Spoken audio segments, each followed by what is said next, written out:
আসসালামু আলাইকুম। আশা করি সবাই ভালো আছেন। আমরা চাইল্ড ফাউন্ডেশনের পক্ষ থেকে চাইল্ড কেয়ার একটি নতুন উদ্যোগ নিয়েছি।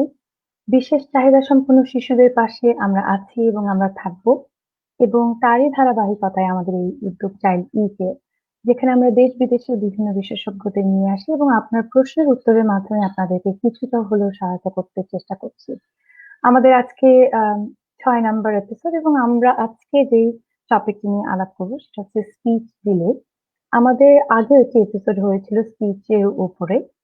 কিন্তু তারপরও দেখা গিয়েছে আপনারা কমেন্টের মাধ্যমে আমাদেরকে প্রচুর প্রশ্ন আবার পাঠিয়েছেন। এজন্য আমরা আজকে আবার ফেরত এসেছি স্পিচ রিলেটেড ডিলে বা তাদেরকে বাসায় কিভাবে আমরা সাহায্য করতে পারি সেটার টিপস এবং সাজেশনস নিয়ে।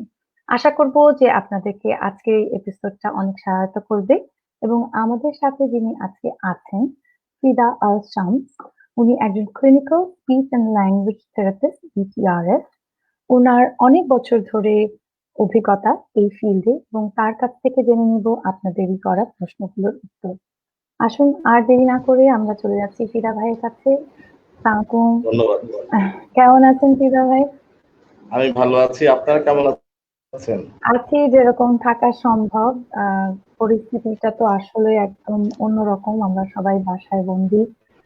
তো যাই হোক আপনাকে আমাদের সাথে পেয়ে আমরা আসলে অত্যন্ত আনন্দিত। কারণ আমাদের স্পিচ রিলেটেড অনেক প্রশ্ন প্যারেন্টস আসলে করছে এবং আপনি তো জানেন যে লকডাউনের এই সিচুয়েশনে দেখা যাচ্ছে যে অনেক বাচ্চারাই যারা ছোট স্পেশালি বাচ্চারা যারা তাদের প্যারেন্টসের মুখে আমরা শুনছি যে ওরা একটু কথা বলতে শুরু করেছিল কিন্তু এখন আমরা কি করব যেহেতু স্কুলে যেতে পারছে না, থেরাপিটা পাচ্ছে না।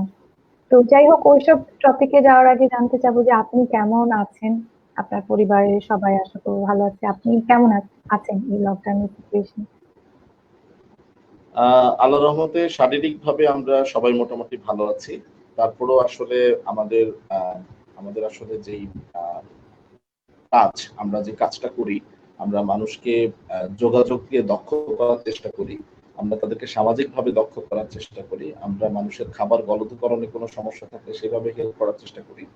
সো আমাদের পেশাগত যে জায়গা, সেই জায়গাটাতে থেকে আসলে আমরা সঠিকভাবে অনেক সময় কাজ করতে পারছি না। কারণ এখনকার পরিস্থিতিটা আসলে আমাদের স্বাভাবিক যে পরিস্থিতিটা থাকে সেটা থেকে কিছুটা ভিন্ন। এই কারণে কিছুটা মন খারাপ কাজ করে। তারপরেও তো এগিয়ে যেতে হবে। লাইফ আমাদের অল্টারনেটিভ অনেক কিছু চিন্তা করতে হচ্ছে। করোনা আসলে আমাদেরকে কিছু জিনিস শিখিয়েছেও। সো এই এই একটা মিক্সড একটা অভিজ্ঞতার মধ্য দিয়ে আসলে এগিয়ে যাচ্ছে। আসলে আপনার সারাদিন তো হয়তো কাটে বাচ্চাদের সাথে কাজ করে, প্যারেন্টসদের সাথে কাজ করে এখন। এটা অবশ্য বলবো যে হ্যাঁ লকডাউনে একটা কিন্তু পরিবর্তন এসেছে যে আমরা ইন্টারনেটের মাধ্যমে অনেক কিছু এখন করতে পারছি। তো আপনি কি বলবেন যে এই লকডাউনে আপনি আপনার যে কাজগুলো চলছে এগুলো কি চালিয়ে যেতে পারছেন না অ্যাটলিস্ট টেলিথেরাপি বা এরকম কিছু কি আপনারা করছেন? রাইট। আমরা আসলে যে জিনিসটা হলো প্রথম দিকে আসলে যখন আমাদের দেশে আসলে করোনার প্রকোপটা শুরু হয়, তখন আসলে তখন থেকে আমরা কিছুটা চিন্তা ভাবনা করি যে আসলে কিভাবে আমরা আমাদের এই সেবাটাকে মানে যেহেতু এটা দীর্ঘমেয়াদী সেবা আমাদের এবং চিকিৎসা আমাদের দিতে হবে মানুষকে। তো আমরা কিভাবে এটাকে সহজভাবে আমরা দিতে পারি যাতে মানুষ সহজেই বাড়িতে বসে এটা নিতে পারে। তারপরে আমরা আমাদের যেই বাংলাদেশে speech and language therapy qualified speech and language থেরাপিস্টদের যে পেশাজীবী সংগঠন society of speech and language therapist, আমরা সবাই বসে একটা চিন্তা করলাম যে ঠিক আছে আমরা মানুষকে কিভাবে আমাদের যেই জায়গায় বা যেই আমাদের নিজস্ব জায়গা আছে থেরাপি সেন্টার বা স্কুল বা যেখানে আমরা কাজ করি বা হসপিটাল কেউ এনজিওতে আছে, সেই জায়গা থেকে আমরা কিভাবে মানুষকে হেল্প করতে পারি। সো আমাদের এখন বেশ কয়েকজন স্পিচ অ্যান্ড ল্যাঙ্গুয়েজ থেরাপিস্ট, তারা society of speech and language therapist এর অ্যাফিলিয়েশনে তারা বিভিন্ন সেন্টার থেকে তারা টেলিথেরাপি এবং কনসালটেশন সার্ভিসগুলো তারা দিচ্ছেন, হ্যাঁ, বিভিন্ন অভিভাবকদেরকে। এবং এটার মাধ্যমে যেটা হচ্ছে দুটো জিনিস হচ্ছে। একটা জিনিস হলো যে অভিভাবকরা হয়তো বাসায় একটা গাইডেন্সের অভাবে ছিলেন, তারা এখন এই বিশেষ চাহিদা সম্পন্ন শিশু কিশোর এবং ব্যক্তির ক্ষেত্রে একটা গাইডেন্স পাচ্ছেন।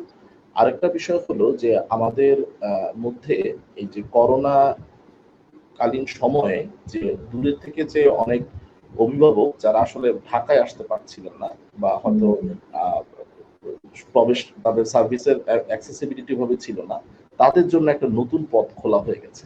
আমরা নিজেরাও কিন্তু করোনা কালীন এর আগে ওভাবে চিন্তা করিনি। আমরা বলতাম যে আপনাকে তো আসতে হবে। এখন আসলে যেহেতু পরিস্থিতি এরকম, আমরা অনেক দূরে যারা আছেন তাদেরকে আমরা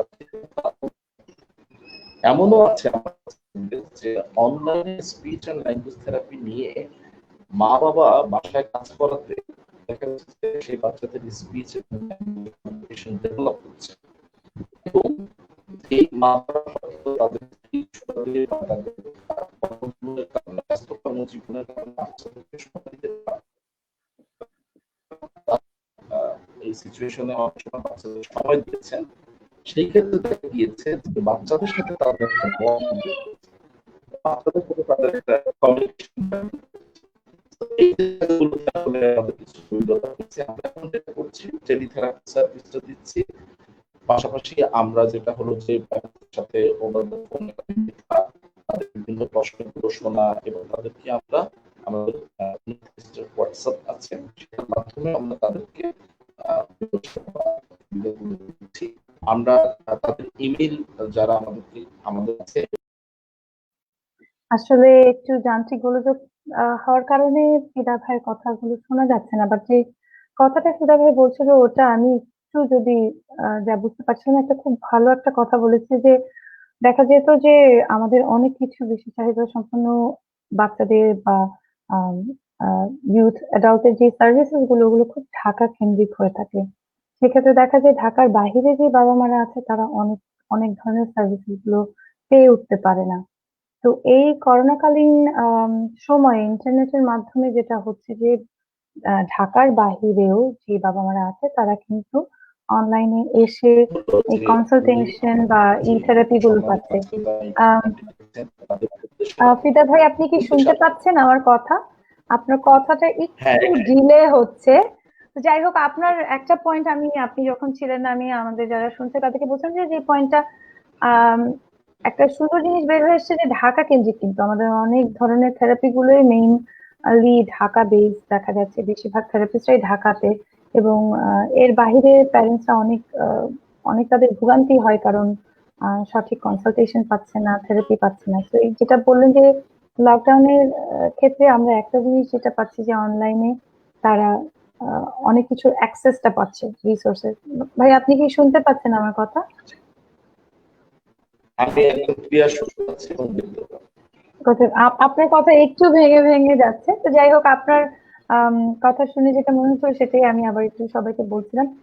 আপনি কিছুটা বলেছেন যে লকডাউনে বাসায় কাজ করা কতটা জরুরি, এটা যদি আপনি আরেকবার একটু আমাদের প্যারেন্টসদেরকে বলতেন। যে যেটা আপনি বললেন যে দেখা যাচ্ছে লকডাউনে যেহেতু বাবা মারা এখন বাসায় আপনাদের সাজেশন নিয়ে বা তারা বাসায় আরো বেশি কাজ করছে দেখে দেখা যাচ্ছে বাচ্চারা ইমপ্রুভমেন্টও অনেক করছে।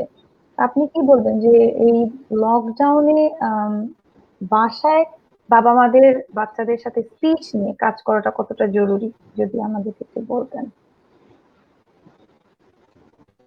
ধন্যবাদ। আসলে খুবই যুগোপযোগী একটা প্রশ্ন যে আমরা আসলে এই লকডাউন অবস্থায় আসলে আমরা তো ঘর থেকে বের হতে পারছি না।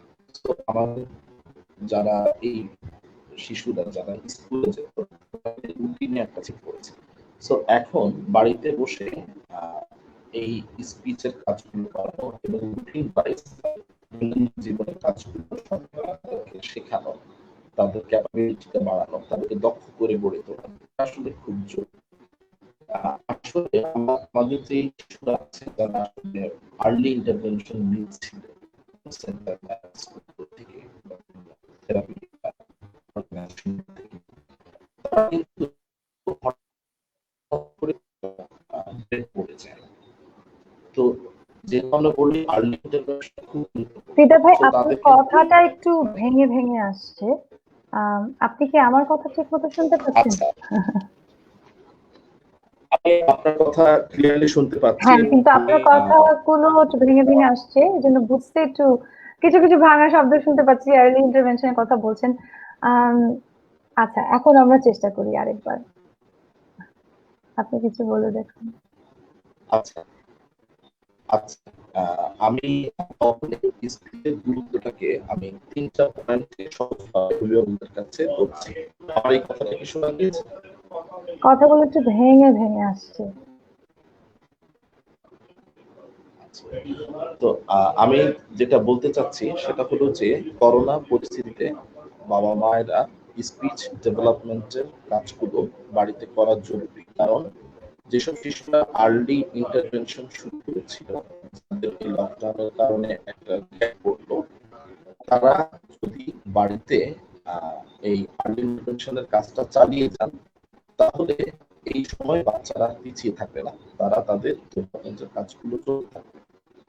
এবং আমরা বাচ্চাদের সাথে কিন্তু তাদের শুধুমাত্র আহ, তাদের সাথে কথা বলি না, আমরা কিন্তু ছবি, ইশারা বিভিন্ন ভাবে কিন্তু তাদেরকে সাহায্য করতে পারি, যেটার মাধ্যমে তাদের কমিউনিকেশন ডেভেলপ হতে পারে। আরেকটা বিষয় হলো যে আমাদের ব্রেইন ডেভেলপমেন্ট চলছে, বাচ্চাদের ব্রেইন ডেভেলপমেন্ট হচ্ছে। সো আমরা যদি তাদেরকে বিভিন্নভাবে স্টিমুলেশন গুলো দেই, ল্যাঙ্গুয়েজ স্টিমুলেশন গুলো, বাসায় বসে আমরা তাদেরকে যদি ছবি, কথা এবং ইশারা এর মাধ্যমে যদি বিভিন্নভাবে তাদের শেখার দক্ষতাটা বাড়ানোর চেষ্টা করি, তাহলে দেখা যাবে যে বয়স অনুযায়ী তারা পিছিয়ে থাকবে না, তাদের বয়সের সাথে সাথে তাদের বিভিন্ন স্কিল গুলো তারা ডেভেলপ করতে পারবে। আর করোনাকালীন এই সময়ে আমরা আবার ফিদা ভাইকে হারিয়ে ফেলেছি যান্ত্রিক দুর্যোগের কারণে। ফিদা ভাই যেটা বলছিল যে বাবা আমাদেরকে জানানোর জন্য যে আর্লি ইন্টারভেনশন, এটা আহ, খুবই একটা গুরুত্বপূর্ণ একটা স্টেপ প্যারেন্টস এর জন্য। যখনই আপনি জানতে পারবেন আপনার বাচ্চার স্পিচ ডিলে আছে, আপনি যত তাড়াতাড়ি বাচ্চাটাকে ইন্টারভেনশনটা দেখবেন তত তাড়াতাড়ি আপনার ফলাফল আপনি দেখতে পারবেন। আরেকটা জিনিস ফিদা ভাই যেটা বলছিল যে ওদের যে বয়সটা, শুরুর বয়সটা হচ্ছে আমাকে যেভাবে আমাকে একজন বিশেষজ্ঞ বলেছিলেন না, ওদের ব্রেনটা স্পঞ্জের মতো হয়। হ্যাঁ, যে ছোটবেলার যে আর্লি ইন্টারভেনশনের যে বয়সটা, ওই সময় ওরা জিনিসগুলো খুব সুন্দরভাবে গ্রাস্প করতে পারে। আমাদের যখন বয়স বেড়ে যায় আমরা কিন্তু শিখতে কোনো নতুন স্কিল আমি চাইলেই কিন্তু খুব তাড়াতাড়ি শিখতে পারি না, কারণ আমাদের বয়স যত বাড়তে থাকে আমাদের শেখার ক্ষমতাটাও কমতে থাকে। তো যাই হোক, এই যে ছোট বাচ্চাদের প্যারেন্টসদেরকে আমি অত্যন্ত গুরুত্ব দিয়ে বলবো। আমি নিজের বাচ্চার ক্ষেত্রেও দেখেছি যে ছোটবেলায় যত আপনি বেশি বাচ্চার সাথে স্পিচ নিয়ে কাজ করতে পারবেন, আপনার ওই ডিলেগুলো তত তাড়াতাড়ি সেরে ওঠা সম্ভব। ফিদা ভাই, আবার আপনাকে পেয়েছি। আমি আপনার আম, অনুপস্থিতিতে আপনার কথাগুলোই আবার একটু শেয়ার করছিলাম, যেহেতু আপনার কথা একটু ভেঙে ভেঙে আসছিল। যাই হোক, আমরা আশা করি যে যারা শুনছে তারা আপনাদের আপনাদের এই এত বছরের অভিজ্ঞতার এই কথাগুলো শুনবে এবং তাদেরকে সহায়তা করবে। আমরা আর দেরি না করে আমরা প্রশ্নে চলে যাচ্ছি। এটা ভাই, আপনি কি শুনতে পাচ্ছেন এখন? চেক করে মনে হচ্ছে যে আপনার কানেকশনটা এখন একটু বেটার। জি। আচ্ছা, আমি প্রথম প্রশ্নে চলে যাচ্ছি। আমাদের এই প্রশ্নগুলো এসেছে আমাদের কমেন্ট ইনবক্স এবং পেজের মাধ্যমে। আপনাদের যদি কোনো প্রশ্ন থেকে থাকে স্পিচ ডিলে রিলেটেড, আপনারা কিন্তু এখনো দেরি হয়নি, আপনারা এখনো আমাদেরকে লাইভে কোয়েশ্চেন করতে পারেন কমেন্টের মাধ্যমে, এবং আমরা সেই কমেন্টের উত্তরগুলো আপনাদের কাছে পৌঁছে দেব। প্রথম প্রশ্ন হচ্ছে, প্যারেন্টস লিখেছে বাচ্চার বয়স 9 এবং বাচ্চার ডায়াগনোসিস হচ্ছে এএসডি এবং নন ভার্বাল। 9 বছরের বাচ্চা। আমার বাচ্চার সাইলেন্ট এপিলেপসি আছে। এপিলেপসির সাথে কথা না বলতে চাওয়ার কি কোনো কানেকশন আছে কিনা? তার আরো কিছু কোয়েশ্চেন আছে, আমি একটা একটা করবো। এটা তার প্রথম কোয়েশ্চেন। ধন্যবাদ। আহ, আমাদের বেশ কিছু শিশু দেখা যাচ্ছে যে তারা আহ, এই আমরা যেটা বলছি এপিলেপসি, সাইলেন্ট এপিলেপসি বা সিজার্স বা এই ধরনের সমস্যায় আসলে ভুগছে। এবং এতে করে দেখা যাচ্ছে যে হয়তো নিউরোলজিস্টরা যেটা বলেন, সেটা হলো যে ব্রেইনের কিছু সেল পার্মানেন্টলি ড্যামেজ হতে পারে। তখন আশেপাশের সেলগুলো আসলে স্টিমুলেশন পেয়ে কিছুটা কার্যক্ষমতা ফিরে পাওয়ানোর চেষ্টা করে। সো হ্যাঁ, সাইলেন্ট সিজার্স আছে বা এপিলেপসি যাদের আছে তাদের ক্ষেত্রে আসলে তাদের দেখতে হবে যে আসলে তাদের কোন এরিয়াতে আসলে এই কনভার্সনটা হচ্ছে। এটা আসলে তাদের যে টেস্ট একটা রিপোর্টের মাধ্যমে নিউরোলজিস্টের কাছে এটা নিয়ে আসলে নিউরোলজিস্টের অনেক। কাছে যেতে হবে। জি। আর একটা বিষয় হলো যে যাদের রিকারেন্ট কনভালশন থাকে বা এদের ক্ষেত্রে আসলে দেখা যাচ্ছে যে তাদের স্পিচই না শুধু আরো বেশ কিছু এরিয়াতে তাদের ডিফিকাল্টিস থাকতে পারে, স্কিলগুলো হারিয়ে ফেলে। আমি হারিয়ে ফেলে। তো যেহেতু ৯ বছর বয়স, সেহেতু আমাদের সবসময় চেষ্টা করতে হবে যে তার জন্য স্পিচ, ল্যাঙ্গুয়েজ এবং কমিউনিকেশনের সাপোর্ট দেওয়া। এবং শুধুমাত্র স্পিচই না, তাকে যতটা সম্ভব তাকে তার ফাংশনাল লাইফটা যেন দাঁড়িয়ে যায়, সেজন্য তাকে যতটা সম্ভব কমিউনিকেশনে সাহায্য করতে হবে। হ্যাঁ, শুধুমাত্র স্পিচ প্রোডাকশনই না, তাকে ছবির মাধ্যমে, ইশারার মাধ্যমে এবং কথার মাধ্যমে তাকে তার ল্যাঙ্গুয়েজ ক্যাপাবিলিটিটা বাড়ানোর চেষ্টা করতে হবে সবসময়। হুম। সেক্ষেত্রে আমরা পেক্সের সহায়তা নিতে পারি। অনেক প্যারেন্টস আসলে যখন পেক্স টা শুনে তারা ধারণা করে যে এটা থেরাপিস্টের সাথে যখন কাজ করা হচ্ছে তখনই ব্যবহার করা সম্ভব, অথবা স্কুলের এনভায়রনমেন্টে ব্যবহার করা সম্ভব। কিন্তু নন ভার্বাল বাচ্চাদের জন্য কিন্তু বাসায়ও কিন্তু ছবির মাধ্যমে অনেক কিছু বাবা মারা কমিউনিকেট করার চেষ্টা করতে পারে। এই ব্যাপারে আপনি কি বলবেন? না, অবশ্যই খুব ভালো একটা কথা বলেছেন। পিকচার এক্সচেঞ্জ কমিউনিকেশন সিস্টেম সম্পর্কে আসলে আমাদের অভিভাবক অনেকেরই কিন্তু একটু ভিন্ন ধারণা আছে। অনেকেই মনে করেন যে ছবি ব্যবহার করলে বাচ্চাদের ছবির উপর নির্ভর হয়ে যাবে, তারা আর কথা বলবে না। সো আসলে এই বিষয়টা, ছবি কিন্তু বাচ্চারা যারা ভিজুয়ালি খুব সাউন্ড, যারা ভালো শিখে, তারা কিন্তু ছবি খুব হেল্প করে। কারণ এটা ব্রেইনে একটা ইমেজ পাঠায়। এটা বাচ্চার প্রসেসিংটাকে কুইক করে এবং বাচ্চা ওয়ার্ড প্রোডাকশন করতে পারে এবং তার যে রিসেপটিভ ল্যাঙ্গুয়েজ সেটা ডেভেলপের ক্ষেত্রে কিন্তু আসলে মানে বোঝার যে দক্ষতা বা ক্ষমতা, সেটা বোঝার ক্ষেত্রে কিন্তু picture exchange communication system help করে। এবং পেক্সের মাধ্যমে বাচ্চা at least a way of communication পায়, যাতে অন্তত সে কিছুটা ভাবে কমিউনিকেট শুরু তার করতে পারে। নিডস গুলোকে অ্যাটলিস্ট বলতে পারবে। রাইট। কারণ বাচ্চাদের যেটা সমস্যা হয়, তারা কেন কমিউনিকেট করবে, কিভাবে কমিউনিকেট করবে সেই ওয়েটা জানে না। এইজন্য হাত ধরে টেনে বা জিদ করে অনেক সময় তাদের বা স্ক্রিমিং করে তারা প্রকাশ করতে চায়। সো এই জায়গায় পেক্স আপনার এবং শিশুর মাঝে একটা ওয়ে হতে পারে, যেটার মাধ্যমে আপনি তার সাথে কমিউনিকেট করতে পারেন। আমরা যে পেক্সটার উপরে আসলে স্টাডি করি বা আমরা প্র্যাকটিস করি, এখানে আসলে ৬টা ডিফারেন্ট স্টেজ থাকে। সেটা একটু ক্লিনিক্যাল বিষয়। আমরা বাচ্চাকে অ্যাসেস করে তখন আমরা ৬টা স্টেজ ধাপে ধাপে ১ম, ২য় এভাবে আমরা আস্তে আস্তে পেক্সটা আসলে ব্যবহার করি। এটা ছাড়াও আমরা কমিউনিকেশন চার্ট ইউজ করি। একেকটা বাচ্চার জন্য একেক রকম। যাতে অন্তত সে তার মোস্ট ইম্পোর্টেন্ট যে ওয়ার্ড গুলো আছে সেগুলো দিয়ে আমরা তার ভোকাবুলারি চেক করে একটা কমিউনিকেশন চার্ট রেডি করে দিই, যেটার মাধ্যমে সে অন্তত তার যেন লাইফের অন্যান্য বিষয়গুলো ডিল করতে পারে, অন্যান্য মানুষদের সাথে, বাড়ির মানুষদের সাথে অন্তত কমিউনিকেট করতে পারে। সেটা আমরা হেল্প করার চেষ্টা করি। আচ্ছা, ওনার দ্বিতীয় প্রশ্ন হচ্ছে, আমার বাচ্চার ১ বছর বয়সে টাং টাই ধরা পড়ে। ৬ বছর বয়সে আমি এটা সার্জারি করাই। টাং টাই এর কারণে কি নন ভার্বাল সে? আচ্ছা, এটা কি একই একই একই, ব্যক্তি? বাচ্চার বয়স হচ্ছে এক- ৯ এবং এএসডি। হ্যাঁ, এই আচ্ছা, একই একই ভালো কথা। একই প্যারেন্টাল কোয়েশ্চেন।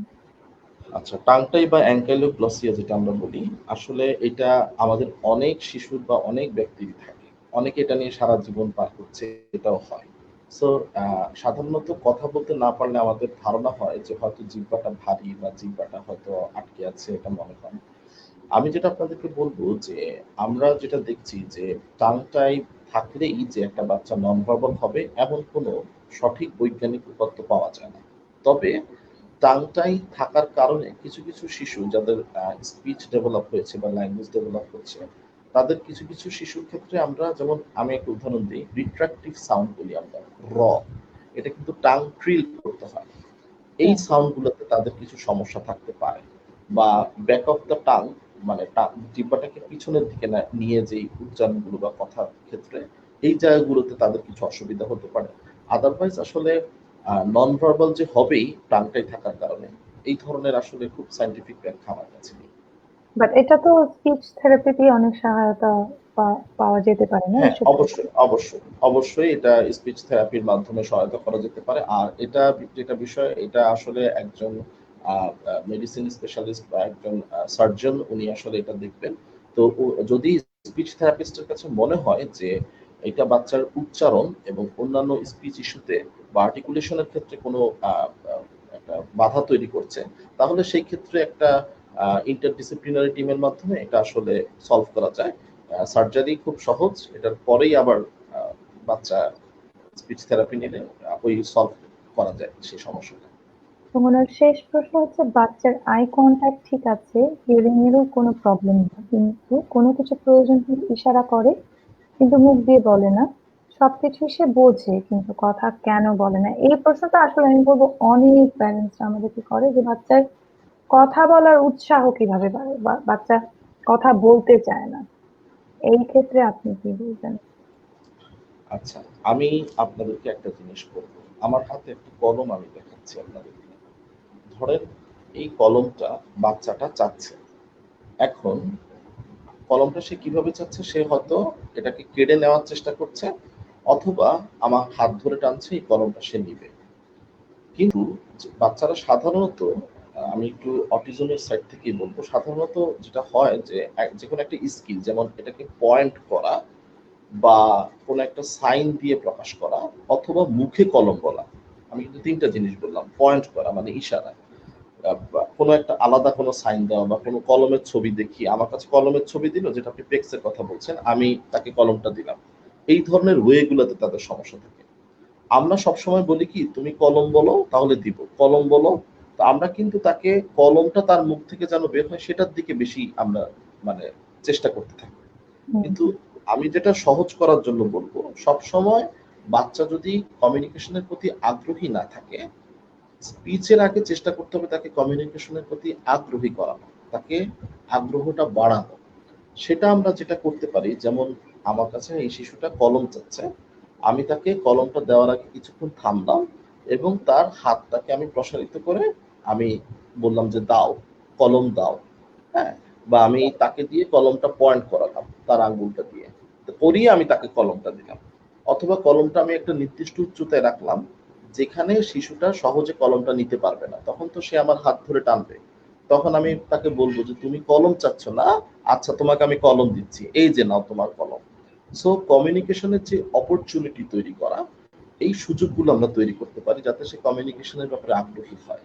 আমি হয়তো একটা শিশুকে নুডলস দিলাম কিন্তু চামচ দিলাম না, যেই জায়গাটায় চামচ থাকে সেই জায়গাটায় আমি দাঁড়িয়ে আছি, ও এসে চামচটা যখন নিতে আসলো তখন আমি বললাম, ও তোমার চামচ লাগবে, এই যে নাও। এটাকে আমরা ক্লিনিক্যালি বলি কমিউনিকেশন সাবোটেজ। সো আমরা এই ধরনের অপরচুনিটি তৈরি করে, never force, never pressure, opportunity তৈরি করে আমরা কিন্তু একটা শিশুকে যোগাযোগের জন্য আগ্রহী করতে পারি। আর আর এই আরেকটা অপরচুনিটিটা কিন্তু বাসায় অনেক বেশি থাকে। আমরা মনে করি যে রাইট, বাচ্চারা স্কুলে যাচ্ছে, স্কুলে কিন্তু কিছু হলেও সে টেবিল চেয়ারে বসা একটা লিমিটেশন থাকে, কিন্তু বাসায় কিন্তু এটা লিমিটলেস।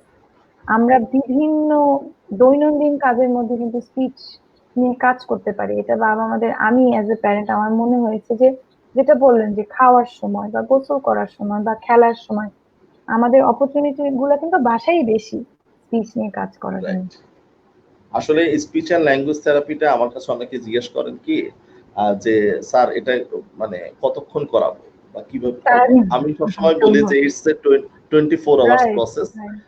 আপনি সবসময় ল্যাঙ্গুয়েজ স্টিমুলেশন দিতে পারেন, আপনি সবসময় আপনার বাচ্চার সাথে কমিউনিকেশনের ওয়ে তৈরি করতে পারেন। So it's never ends. আচ্ছা, আমরা আগামী প্যারেন্টের কোয়েশ্চেনে চলে যাচ্ছি। বাচ্চার বয়স হচ্ছে 9, ডায়াগনোসিস ASD এবং সে নন ভার্বাল। কিভাবে বুঝবো বাচ্চার ভাষার বিকাশ সময় অনুযায়ী বা বয়স অনুযায়ী হচ্ছে, কথা বলতে দেরি করছে না তো?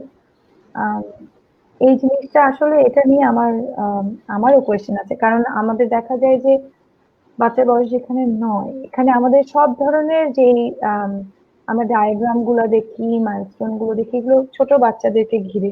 কিন্তু যখন তারা একটু বড় হতে থাকে তখন কিন্তু তারা কিভাবে কমিউনিকেট করবে বা এজ অ্যাপ্রোপ্রিয়েট ল্যাঙ্গুয়েজ আসলে কি, অনেক প্যারেন্টস এর মধ্যে এই কনফিউশনটা থাকে। তো সেই ক্ষেত্রে আপনি কি বলবেন যে কিভাবে সে বুঝবে যে ভাষার বিকাশ ঠিক মতো এজ অ্যাপ্রোপ্রিয়েটলি হচ্ছে কিনা? আচ্ছা, যে জিনিসটা হলো যে আমাদের একটা ডেভেলপমেন্টাল মাইলস্টোন আছে, টিপিক্যাল ডেভেলপমেন্টাল মাইলস্টোন আমরা বলি। যে একটা শিশু যেমন 3 মাস বয়সে প্রথম সে মানে কারো হাসি নকল করার চেষ্টা করে। হ্যাঁ, সোশ্যাল স্মাইল নকল করার চেষ্টা করে। তারপরে কিছু শিশু আছে যে তাদের ১ থেকে ১.৫ বছর বয়সের মধ্যে তাদের ১ম সিঙ্গল ওয়ার্ডটা আসলে ডেভেলপ হয়। তারপরে ২ বছরের মধ্যে বা ২৪ মাস যখন বয়স তখন ২ টো করে শব্দ একত্রে বলার চেষ্টা করে। যেমন ভাত দাও বা এ বল আনো, হ্যাঁ? এরপরে ৩০ মাস বয়সের মধ্যে সাধারণত ২ ওয়ার্ড থেকে ৩ ওয়ার্ডের দিকে যাওয়া শুরু করে। ৩ শব্দ বিশিষ্ট ফ্রেজ বা বাক্য সে বলা শুরু করে। এই যে ধাপে ধাপে সে কথার দিকে এগুচ্ছে, তো সেই হিসেবে আসলে যেমন ৭ বছর বয়স যখন হয় ৬ থেকে ৭ তখন বাচ্চারা বিভিন্ন ফিগারেটিভ ল্যাঙ্গুয়েজ বলি আমরা। যেমন হয়তো কথার মধ্যে যে আমরা বিভিন্ন বাগধারা ইউজ করি, বাংলায় যেটাকে বাগধারা বলি। এই ধরনের কিছু ফানি ল্যাঙ্গুয়েজ বা কথার মাধ্যমে তারা কিন্তু এই জিনিসগুলো তখন তারা ডেভেলপ করে। ৪ বা ৫ বছর বয়সে বাচ্চারা একটু গল্প শোনা, গল্প বলার চেষ্টা করা এগুলোর দিকে আগায়। সো যদি আপনি দেখেন যে আপনার শিশুটা ৯ মাস থেকে ১৮ মাস বয়সের মধ্যে সিঙ্গল ওয়ার্ড বলছে না, ২ বছরের মধ্যে তার এক শব্দও এখনো ডেভেলপ হচ্ছে না, তখন থেকে আসলে আপনাকে কনসার্ন হতে হবে যে হয়তো কোথাও আপনার শিশুর দেরি হচ্ছে। এবং অনেকে বলেন যে দেরি হচ্ছে তো আস্তে আস্তে চলে আসবে। হ্যাঁ, দেরি হলে অসুবিধা নাই, আস্তে আস্তে হয়তো একসময় চলে আসবে। এখন দেখতে হবে যে আপনার শিশু কি আসলে এই ভাষাগত বিলম্ব নাকি ভাষাগত বৈকল্য, এই বিষয়টা কিন্তু খুব জরুরি যে সে কি ডিলে না ডিসঅর্ডার। অনেক সময় কিন্তু হুম, আমরা হুম। ঘরে বসে বা বুঝতে পারি না।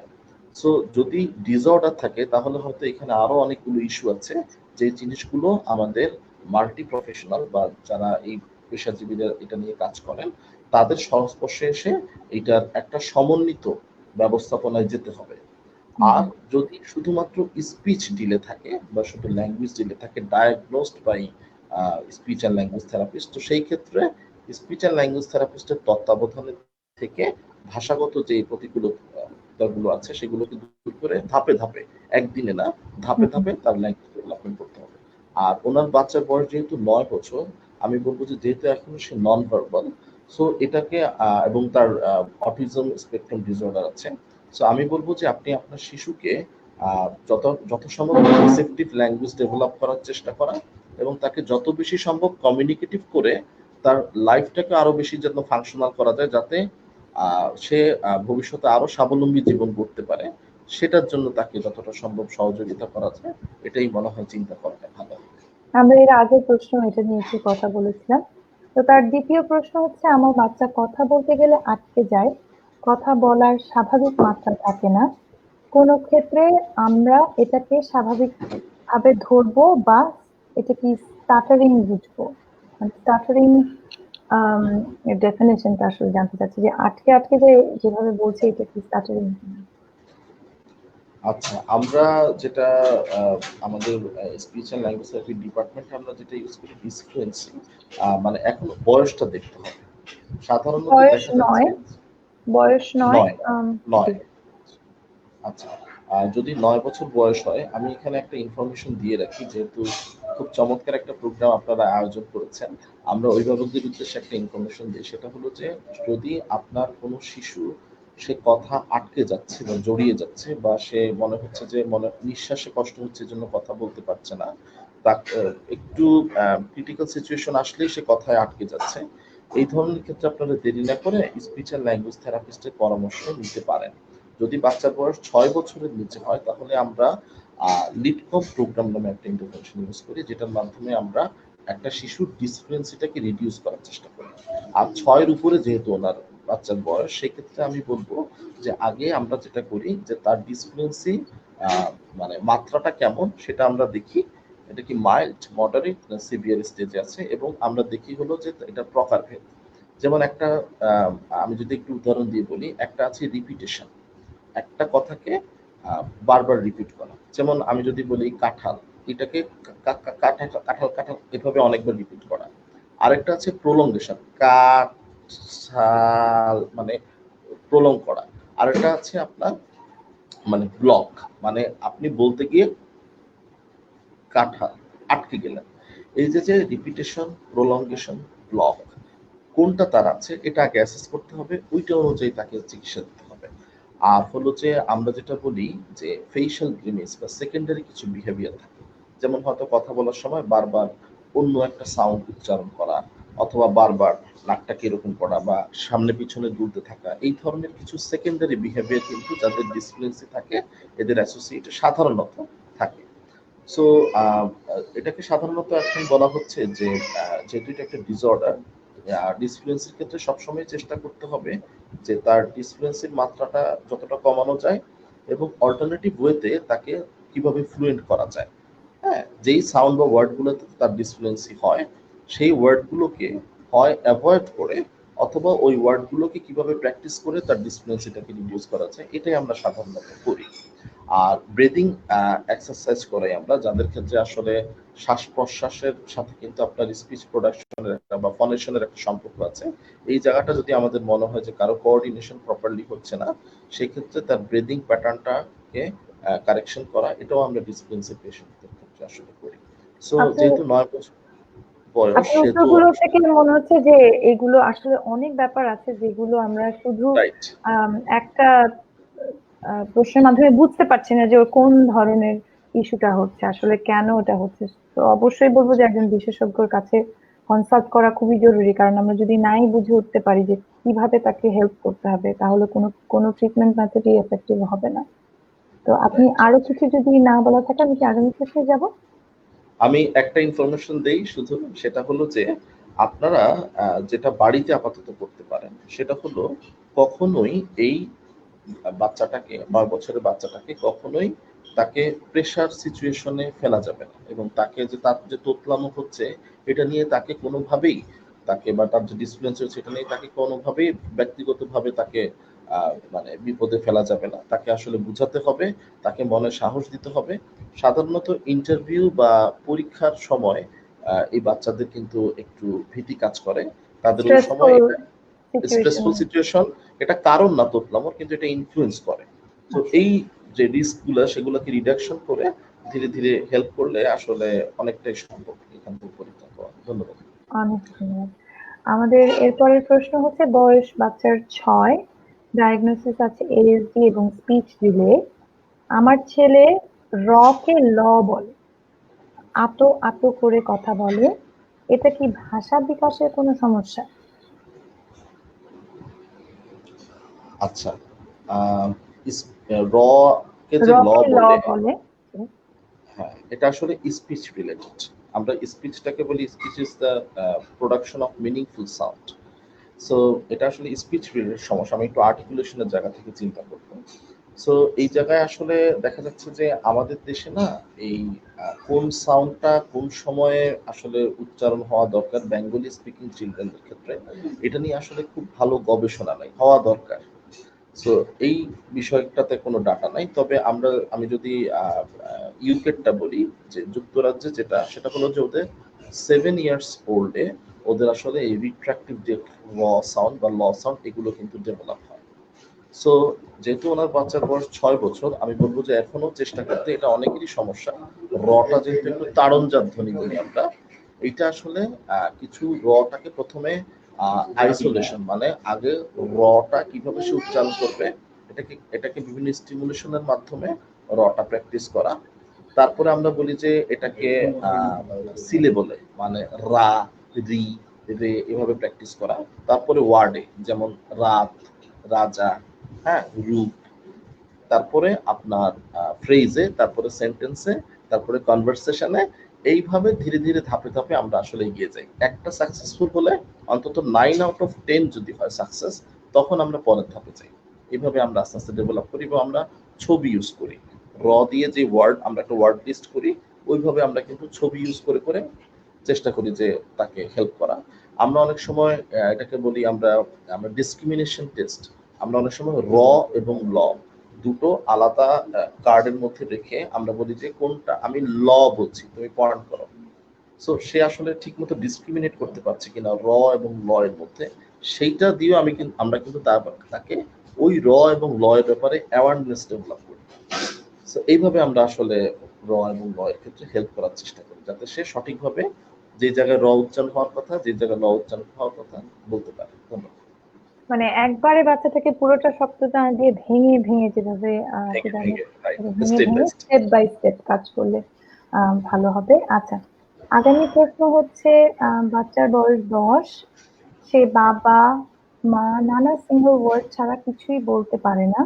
বাসায় বসে কিভাবে এখন সিঙ্গল ওয়ার্ড থেকে বাক্য বলা শিখাতে পারি? এটা আসলে খুবই ভালো একটা প্রশ্ন, এটা অনেক প্যারেন্টস আমাদেরকে করে যে এবং যেটা হচ্ছে যে লকডাউনের কারণে যারা এই সিঙ্গেল ওয়ার্ড পর্যন্ত অনেক কষ্ট করে চলে এসেছে, এখন সেই বাবা মারা ভয় পাচ্ছে যে আমি তো নেক্সট স্টেপে যেতে পারছি না, আমি তো থেরাপিস্টের কাছ থেকে ওই হেল্পটা পাচ্ছি না, তো বাসায় কিভাবে তারা কাজ করবে?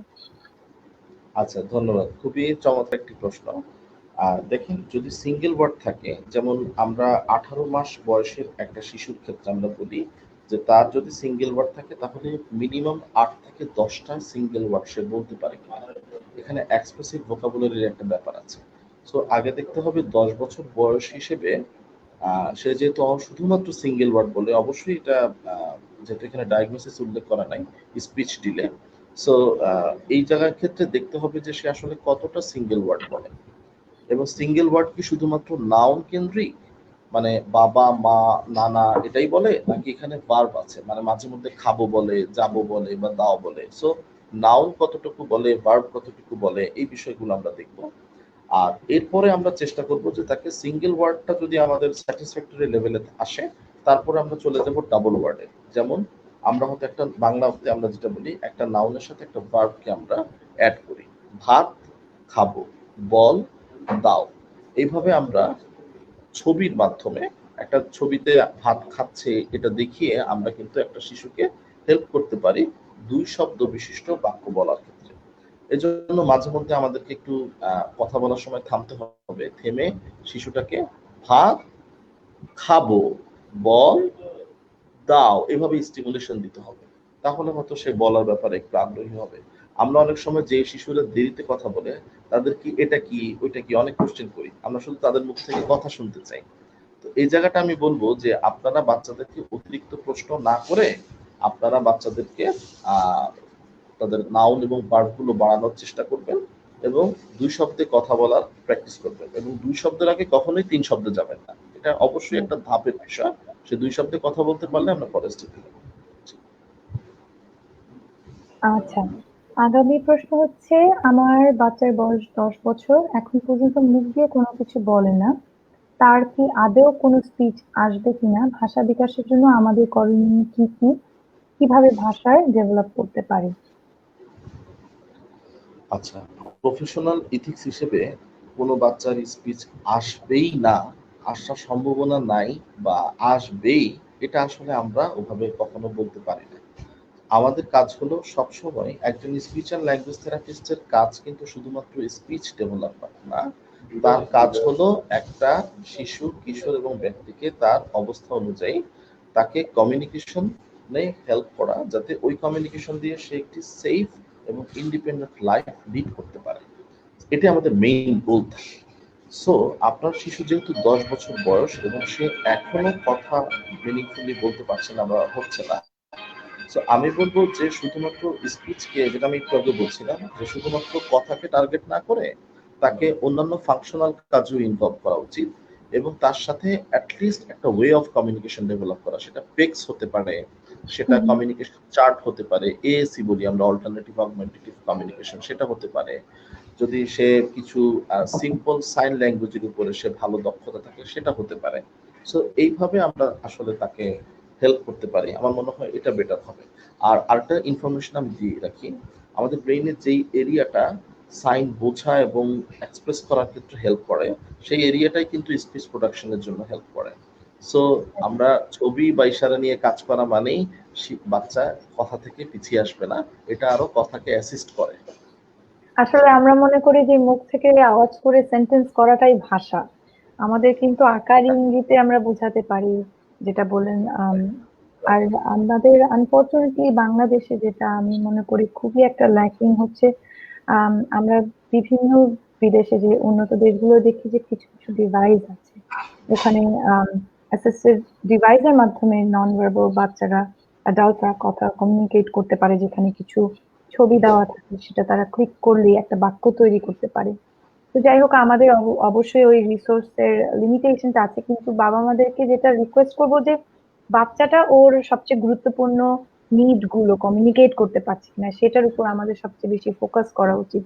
আমরা যদি আপনি যদি একটু আমাকে সময় দেন, জি আমি জি একটা অবশ্যই অবশ্যই একটা একটা লো টেক কমিউনিকেশন চার্ট আপনাদের দেখাতে পারি, যেটা অবশ্যই দিয়ে বাচ্চার সাথে আপনারা কমিউনিকেট করতে পারবেন। একটা বিষয় হলো, ছবির মাধ্যমে কিন্তু অনেক শিশু কিন্তু পয়েন্ট করা শিখে এবং তারা রাইট কিন্তু কমিউনিকেট করতে পারে, যেটা আসলে আমাদের তাদেরকে হেল্প করা উচিত। যেমন আমি বলবো যে করোনাকালীন এই সময়টাতে আপনি আপনার শিশু ধরেন তার কোনো অসুবিধা হচ্ছে কিনা বা কোনো সমস্যা হচ্ছে কিনা, এই ধরনের একটা ছবির মাধ্যমে কিন্তু তাকে আপনারা হেল্প করতে পারেন। দেখেন এখানে কিন্তু খুব অল্প কয়েকটা ছবি আছে, 12টা ছবি, একটা স্লাইড এবং বাংলায় করা আছে। এভাবে আপনারা গুগল ইমেজ থেকে বা ছবি নিয়ে আপনারা কিন্তু এটাকে লেমিনেট করতে পারেন এবং এটা দিয়ে আপাতত তার কোনো অসুবিধা হচ্ছে কিনা, সে কি এই মহামারীতে তার শ্বাসকষ্ট হচ্ছে কিনা, কাশি হচ্ছে কিনা, এবং দেখেন ইয়েস এবং নো দুইটা পার্ট কিন্তু একটু দূরে আছে, যাতে আপনাকে কনফিউজ করতে না পারে। তার যদি কোনো অসুবিধা না থাকে তাহলে সে এখানে মানে এখানে সাইন দিবে, আর তার যদি কোনো অসুবিধা থাকে তাহলে এখানে সে পয়েন্ট করবে। তো যেসব শিশুরা কগনিটিভলি অ্যালার্ট এবং তাদের ক্ষেত্রে আসলে এটা খুব সব কার্যকর, কথা বুঝে এভাবে যে আমরা কিন্তু বাচ্চারা কিন্তু হ্যাঁ প্রকাশ চেষ্টা করতে করতে পারছে চেষ্টা না। করতে পারে। হ্যাঁ, এটা চেষ্টা কিন্তু করতে পারে। আসলে এটা যেমন করোনা রিলেটেড, এবং এই ছবিটা আমি আমাদের পেজে চেষ্টা করব শেয়ার করতে যাতে অন্যান্য প্যারেন্টসরাও এটা তাদের হাতের কাছে থাকতে পারে। বাট এছাড়াও কিন্তু আমরা যেটা বললেন, ইন্টারনেটে কিন্তু অনেক ধরনের সোশ্যাল স্টোরি, অনেক কিছু এরকম করা আছে অলরেডি। আমাদের হয়তো প্যারেন্টস হিসেবে একটু ঘাটিয়ে দেখতে হবে যে আমরা যদি কোনো একটা কনসেপ্ট নিয়ে তাদেরকে বোঝানোর চেষ্টা করতে চাই যে আচ্ছা আমরা বাথরুমে যাব, বা ওটার যে স্টেপ ভাগ ভাগ করে, এগুলো কিন্তু অনেক বিভিন্ন ধরনের ছবি অনলাইনে অলরেডি পাওয়া যায়, বা খাবার সময় যেই যে জিনিসগুলো থাকে। তো আমার মনে হয় যে প্যারেন্টসদের একটু যদি চিন্তাধারাটা একটু যদি পরিবর্তন ঘটে, যে আমার বাচ্চাকে কথা বলেই প্রকাশ করতে হবে। আমাদের মূল টার্গেটটা হওয়া উচিত যে ওরা ওদের মনের ইচ্ছা বা ওদের অনুভূতি গুলো প্রকাশ করতে পারছে। বেশিরভাগ ক্ষেত্রে কিন্তু নন ভার্বাল বাচ্চারা দেখা যায় তখন ট্যান্ট্রাম থ্রো করে, অথবা অ্যাগ্রেসিভ বিহেভিয়ারে চলে যায়, কারণ ও বুঝাতে পারছে না আমার পেটে ব্যথা, ও বোঝাতে পারছে না আমার ক্ষুধা লেগেছে বা আমার ভালো লাগছে না, আমার মাথা ব্যথা। তো এই কমিউনিকেশন গুলো যদি অন্য কোনো মাধ্যমে ও বুঝাতে পারে, তাহলে কিন্তু ওই ট্যান্ট্রাম এবং ওই ইনঅ্যাপ্রোপ্রিয়েট যে বিহেভিয়ার গুলো, ওগুলো কিন্তু অনেকখানি ম্যানেজ হয়ে আসে। রাইট। আমি জানি না, আমি আমার নিজের এক্সপিরিয়েন্স থেকে কিছু বলছি, এবং আম, যাই হোক, আমি আগামী কোয়েশ্চেনে চলে যাচ্ছি। এখানে বাচ্চার বয়স 6 এবং স্পিচ ডিলে আছে। আমরা সাধারণত কথা বলতে গেলে ভোকাল কর্ড ব্যবহার করি, কিন্তু আমার বাচ্চা কথা বলতে গেলে সে টাং ইউজ করে, মুখের ভেতর থেকে জিহ্বা বের করে নিয়ে আসে। স্পিচের জন্য টাং এর কোনো রোল আছে কিনা, বা টাং মুভমেন্টের জন্য কি ধরনের অ্যাক্টিভিটি আমি করতে পারি? আচ্ছা, ওনার বাচ্চা কি নন ভার্বাল, মানে একদমই কথা বলতে এখানে শুধু স্পিচ ডিলে বলা আছে, নন ভার্বাল আচ্ছা বলেনি, তো আমি ধারণা করছি যে তার কিছু স্পিচ আছে।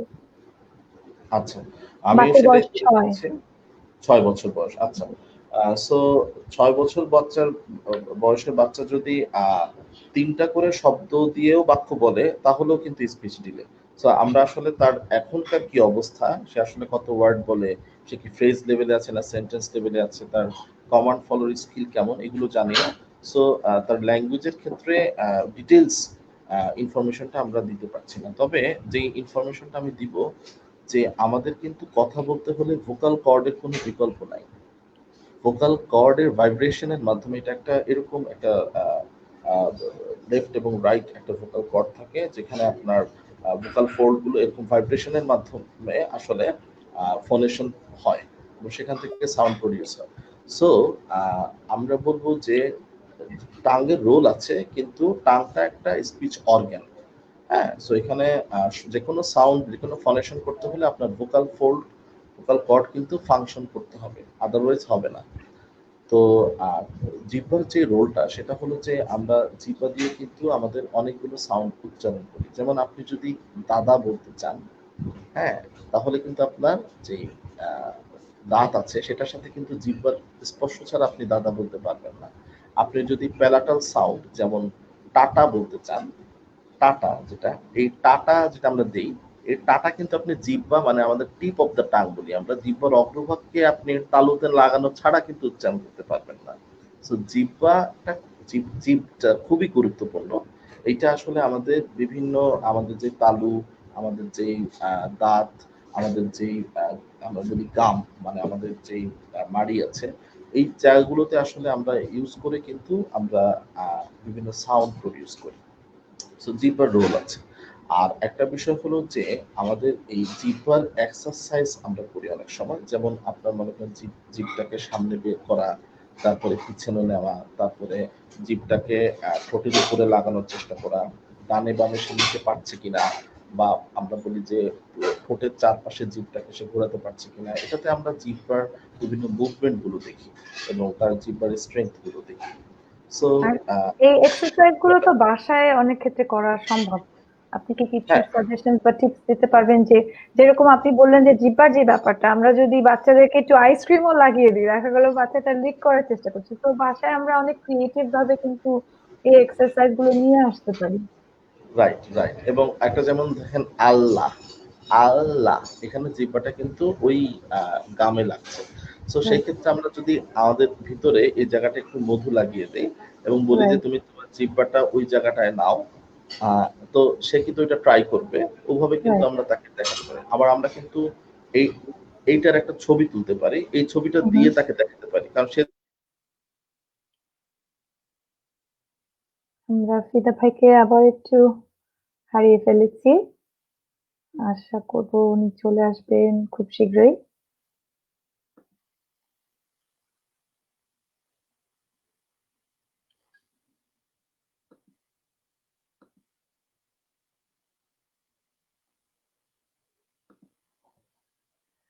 আসলে এর মধ্যে আমরা আপনাদের কমেন্টে অনেকের খুবই সুন্দর কমেন্টস আপনারা আমাদের এই অনুষ্ঠানের ব্যাপারে দিচ্ছেন। আপনাদের সবাইকে ধন্যবাদ জানাবো আমাদের এই কাজটিকে অ্যাপ্রিসিয়েট করার জন্য। এবং আম, আমি চাইবো যে আমাদেরকে আরো জানাবেন যে আপনাদের কমেন্টের মাধ্যমে কিন্তু আমরা বুঝে নিতে পারছি যে আমাদের আগামী শোগুলোতে আমরা কাদেরকে নিয়ে আসবো, এবং আপনাদের প্রশ্নগুলো আম, উত্তর পেয়ে যে আপনারা বাসায় কোনো হেল্প পাচ্ছেন কিনা সেটাও আমাদের জানাবেন। জানলে আমাদেরও ভালো লাগবে যে আমাদের এই ছোট্ট উদ্যোগ আপনাদেরকে কিভাবে সাহায্য করছে। এবং আশা করব যে বেশি করে কমেন্ট করবেন। এবং যেমন আমাদেরকে এখানে আম, মৈত্রী চক্রবর্তী লিখেছে যে we should do this kind of program often to reach out parents who have specially able children. অবশ্যই আমরা শুরুতেই বলে এসেছি যে বিশেষ চাহিদা সম্পন্ন শিশুদের পাশে, কিশোরদের পাশে, ব্যক্তিদের পাশে আমরা চাইল্ড ফাউন্ডেশন সবসময় আছে। এবং আমাদের আপনারা যদি দেখেন খেয়াল করবেন যে প্যারেন্টসদেরকে নিয়ে আমরা অনেক ওয়ার্কশপ করে থাকি, এবং এই যে শো গুলো আমরা করছি আমরা চাচ্ছি যে প্যারেন্টসরা যাতে একটু হলেও বাসায় বাচ্চাদেরকে নিয়ে কাজ করতে পারে। কারণ আমাদের এই লকডাউনের সিচুয়েশনটা অনেকদিন ধরে যাবে সামনে, কিন্তু আমরা যদি বাসায় বাচ্চাদের সাথে কাজটা চালিয়ে যেতে পারি, ওদের দেখা যাবে যে এই জিনিসগুলো অনেক বছর লেগেছে শিখতে, সেগুলো আর হারিয়ে যাবে না। ফাতেমাতুজ জোহরা লিখেছেন প্রোগ্রামগুলো দেখে আসলেই অনেক কিছু শিখতে পারছি, ধন্যবাদ স্যারকে, ফিদা ভাইকে। আসলে আমরা বলবো যে আমরা অনেক লাকি যে চাইল্ড ফাউন্ডেশনের পাশে বিভিন্ন বিশেষজ্ঞ এভাবে এগিয়ে এসেছে, এবং তারা চায় যে তাদের যে অভিজ্ঞতা আছে সেটার মাধ্যমে যেন আরো প্যারেন্টসরা উপকৃত হতে পারে। আমি এখনো ওয়েট করছি ফিদা ভাইকে ফেরত পাওয়ার জন্য। তার মধ্যে আরো কমেন্ট এসছে, আমি ওগুলো একটু পড়ে নিই। আলহামদুলিল্লাহ, খুবই ভালো program and need more program like this with actual qualified professional. অনেক অনেক ধন্যবাদ।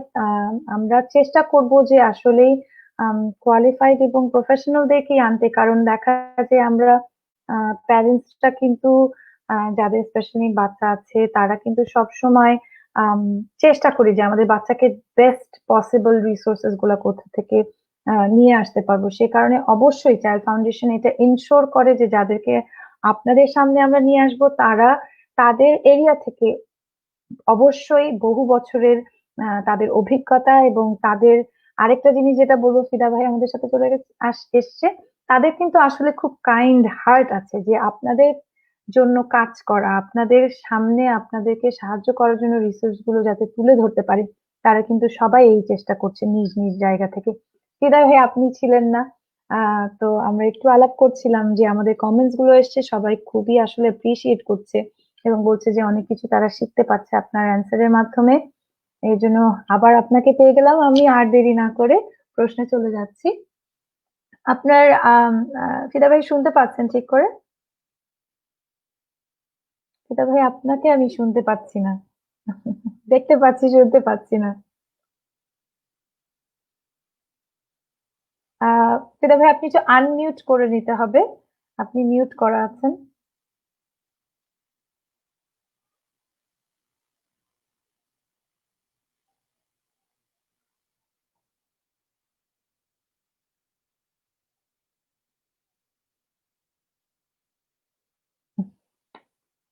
আসলে এই পুরো ব্যাপারটা অনেক আমাদের কাছে নতুন। একটা নতুন ধরনের উদ্যোগ আমরা নিয়েছি। যাই হোক, গোলযোগের কারণে আমরা আবার ফিদা ভাইকে হারিয়েছি, বাট কোনো ভয় পাওয়ার কিছু নেই। আবার চলে আসবেন তিনি, এবং আমাদের বেশ কিছু প্রশ্ন রয়েছে যেগুলো আমরা চেষ্টা করব ফিদা ভাইয়ের মাধ্যমে আম, নেওয়ার জন্য। আমি এই সময়টা নিয়ে একটু বলতে চাবো যে আমরা কিন্তু চাইল্ড ই কেয়ার এর মাধ্যমে অনেক প্রশ্নের উত্তর আমরা পৌঁছে দিচ্ছি আপনার কাছে। আশা করব যে প্যারেন্টসরা আপনারা এগুলোর মাধ্যমে বাসায় কিছুটা হলেও বাচ্চাদের সাথে কাজ করতে পারছেন। এর বাহিরেও যদি আপনাদের মনে হয় যে এই একই টপিক নিয়ে আপনাদের আরো প্রশ্ন রয়েছে, আপনারা প্লিজ কিন্তু কমেন্ট করতে ভুলবেন না, এবং আমরা সেটার মাধ্যমে জানতে পারবো যে আরো কি কি প্রশ্ন আমরা আগামীতে নিয়ে আসতে পারবো। যাই হোক, আমরা আজকে কথা বলছি স্পিচ ডিলে নিয়ে, এবং স্পিচ থেরাপি নিয়ে আমাদের আসলে অনেক ধারণা, কিছু দ্বিধাদ্বন্দ্ব থাকে। যেমন আমি অনেক ক্ষেত্রে একটা প্রশ্নের সম্মুখীন হই। আমার বাচ্চার বয়স 10, সে ভার্বাল, সে অনেক কথা বলে, কিন্তু সে কিন্তু এখনো 10 বছর বয়সেও সে স্পিচ থেরাপি নিচ্ছে। আমি যে প্রশ্নটার সম্মুখীন হই একজন প্যারেন্ট হিসেবে, যে ও তো সব কথা বলে, ওকে কেন এখনো স্পিচ থেরাপি দেওয়া হচ্ছে? আমাদের এই জিনিসটা খেয়াল রাখতে হবে। ওর যেমন এডিএইচডি, এএসডি আছে, যে এই ব্যাপারটা নিয়ে আমরা একটা প্রশ্নে আলাপ করেছিলাম যে বয়সের সাথে ওর ভাষাগত যে ডেভেলপমেন্টাল মাইলস্টোন গুলো ও রিচ করতে পারছে কিনা। আমরা কিন্তু একটা 5 বছর বাচ্চা যেভাবে কথা বলে, আমরা কিন্তু একটা 10 বছরের বাচ্চার কাছ থেকে দেখা যায় ওর ভাষাগত যে এক্সপেকটেশনটা ওটা কিন্তু অন্যরকম। সুতরাং এমনটা না যে পুরোপুরি কথা বলতে পারে মানেই যে ওর স্পিচ থেরাপি আর দরকার নেই। এটা আমাদের বুঝে নিতে হবে যে ও কি ওর সমবয়সী বাচ্চাদের মতো ওই ধরনের আম, ভাষাগত ভাবে সে কি কথা বলতে পারছে কিনা। সে যখন একটা বই পড়ছে, সেই ভাষাটা কি সে স্কুলের কাজের যে বইপত্রগুলো সে পড়ছে সেটা কি সে বুঝতে পারছে কিনা, সে কি সেটা বুঝে সেই প্রশ্নের উত্তরগুলো দিতে পারছে কিনা। এগুলো কিন্তু যাদের আম, ভাষাগত বা কমিউনিকেশনে যে ডিলে গুলো থাকে বা যে চ্যালেঞ্জেস গুলো থাকে, এগুলো কিন্তু বয়স অনুযায়ী দেখা যায় চলতে থাকে। তা আমি ওইসব বাবা মাদেরকে বলবো যে আমাদের সবসময় বাবা মা হিসেবে বলবো যে এক ধাপ এগিয়ে থাকতে হবে, বিশেষজ্ঞদের সাথে কনসাল্ট করতে হবে, জানতে হবে যে আসলেই তার ভাষাগত ব্যাপারগুলোতে সে মাইলস্টোন গুলো রিচ করতে পারছে কিনা। সে আসলেই তার সমবয়সী বাচ্চাদের মতো করে কথাটা বলতে পারছে কিনা। শুধু কথা বলতে পারছে সেটাও কিন্তু না, কোয়ালিটিটা কেমন, সে কি কথাটা আরো ইন ডেপথে বলতে পারছে কিনা, এগুলোর ব্যাপারে একটু খেয়াল রাখতে হবে। এটা আমি পার্সোনালি প্যারেন্টসদেরকে বলবো। ফিদা ভাই, আপনি ছিলেন না, আমি সবার সাথে একটু গল্প করে নিলাম। যেটা বলছিলাম যে অনেকে আমাকে একটা প্রশ্ন করে যে আপনার বাচ্চার বয়স 10, এত সুন্দর কথা বলে, এত সুন্দর গান গায়, ও কিভাবে সপ্তাহে 3 বার সে স্পিচ থেরাপি নিচ্ছে কেন? তো এই ব্যাপারে আমি আমার প্যারেন্টাল এক্সপিরিয়েন্স থেকে বলছিলাম যে আসলে কথা সে বলতে পারছে এটাই কিন্তু এখন তার জন্য মূল বিষয় নয়। সে কি আসলে তার বয়স অনুযায়ী যেই যেই কোয়ালিটির কথা তার বলা দরকার, বা সে যে একটা বই পড়ছে সেই ভাষাটা বুঝে সে কি উত্তর দিতে পারছে কিনা। বা আমরা যে বড়রা একটা কথা, সে তো আস্তে আস্তে টিনেজার হচ্ছে, সে কি আরেকটা টিনেজের সাথে একটা কনভারসেশন মেনটেন করতে পারবে কিনা। এই ব্যাপারগুলো কিন্তু আমাদের মাথায় রাখতে হবে। সুতরাং আমরা অনেকখানি কথা বলেছি নন ভার্বাল বাচ্চাদের ব্যাপারে, বাট যেসব বাচ্চারা ভার্বাল, তাদের বাবা মাদের যদি যদি আপনি কোনো টিপস থাকে দিতে পারেন, এরপর আমি নেক্সট কোয়েশ্চেনে চলে যাব। না, ধন্যবাদ। আমি আন্তরিকভাবে দুঃখ প্রকাশ করছি আসলে ইন্টারনেট কানেকশন এবং এর জন্য। কোনো তো আমি সমস্যা খুব নেই। সংক্ষেপে বলি যে আমাদের স্পিচ আসার পরেও কিন্তু স্পিচ অ্যান্ড ল্যাঙ্গুয়েজ থেরাপিস্ট অনেকভাবে একটা শিশুকে হেল্প করতে পারবে, একটা বাচ্চাকে হেল্প করতে পারে। যেমন ধরেন বাচ্চাটা আসলে তার শব্দ ভান্ডার তার বয়স অনুযায়ী আছে কিনা, যদি না থাকে তাহলে তার শব্দ ভান্ডার বৃদ্ধিতে তারা হেল্প করতে পারে। তারপরে আপনার আমাদের বাচ্চাদের কিন্তু অনেকগুলো কনসেপ্ট আছে, যেমন মনে করেন প্রিপোজিশনের কনসেপ্ট, উপরে নিচে ভেতরে বাইরে, এই বিষয়টা তারা বুঝতে পারছে কিনা ছবির মাধ্যমে বা একটা বক্সের উপরে বল রেখে ভিতরে বল রেখে আমরা কিন্তু এই কনসেপ্ট গুলো তাকে শেখাতে পারি। কালারের কনসেপ্ট গুলো, তার কালার গুলোর মধ্যে পার্থক্য করতে পারা, কালার গুলোকে জেনারেলাইজড করে ইউজ করতে পারা। যেমন সে লাল এবং নীল রঙের পেন্সিলটা চিনে, কিন্তু সে কি লাল এবং নীল রঙের জামা চয়েস করতে পারে? সো এইটা যে সে নিজে থেকে প্রকাশ জেনারেলাইজ করতে করতে পারে কিনা। পারে কিনা এই বিষয়টাতে হেল্প করা। তারপরে শিশুরা অনেক সময় যেমন 5 বছরের উপরে যাদের ক্ষেত্রে, তাদের ক্ষেত্রে তারা আসলে গল্পটা শুনে আবার সেটা আপনাকে রিপিট রিকল রিপিট করতে পারে দিচ্ছে কিনা। কিনা, রিকল করতে পারে কিনা, এই বিষয়গুলো দেখা। তারপরে টেন্সের পার্থক্য বোঝা, যেমন একটা হলো পাস্ট টেন্স, একটা হলো প্রেজেন্ট, একটা হলো ফিউচার। সো সে ভাত খেয়ে ফেলেছে, এটা হলো পাস্ট, সে ভাত খাবে। এই যে যে ভাত খাবো এবং ভাত খেয়েছি, এই দুটোর মধ্যে পার্থক্য করা, এটা বোঝার ক্ষেত্রে কিন্তু স্পিচ অ্যান্ড ল্যাঙ্গুয়েজ থেরাপিস্ট অনেক সময় নেক্সট, লেটার এভাবে কিন্তু পয়েন্ট করে ছবি দিয়ে কিন্তু হেল্প করে। সো এই বিষয়গুলোর মাধ্যমে কিন্তু আমরা হেল্প করতে পারি। এবং আরো কিছু বিষয় আছে, যেমন আমাদের কিছু কিছু শিশুর কিন্তু দেখা যাচ্ছে তার সে কথা বলতে পারছে একদম ক্লিয়ার, কিন্তু দেখা যাচ্ছে যে সে একটু কনটেক্সটের মধ্যে থাকছে না কথা, অনেক সময় কনটেক্সটের বাইরে চলে যাচ্ছে। এই জায়গাটায় তাকে হেল্প করা, আমরা বলি টপিক মেইনটেনেন্স। একটা টপিকে কিভাবে কমিউনিকেট করবে, কনভারসেশনটাকে লিড দিবে, ধরে রাখবে, টার্ন টেক বলি আমরা। একজন কথা বললে আরেকজন থামতে হবে এবং আগের যে কনভারসেশন হয়েছে সেটার সাথে রিলেট করে কথা বলতে হবে। তো মানে এই যে একতরফা না, এটা রেসিপ্রোকাল একটা ইয়ে হবে যে। ইয়ে হবে, হ্যাঁ। তো এই বিষয়গুলোকে ধরে রাখা। আরেকটা বলি আমরা ইভেন্ট বেসড ডেসক্রিপশন। যেমন মনে করেন যে আমি যে একটা বার্থডে ছবি তাকে দেখালাম, ছবি দেখিয়ে বললাম তুমি বলো তো এখানে কি বলা হয়েছে। একটা ছবি বা একটা ঘটনা বা একটা কিওয়ার্ড বলার সাথে সাথে যে সে এটাকে ব্যাখ্যা করতে পারা, এটাকে বলি আমরা ইভেন্ট বেসড ডেসক্রিপশন।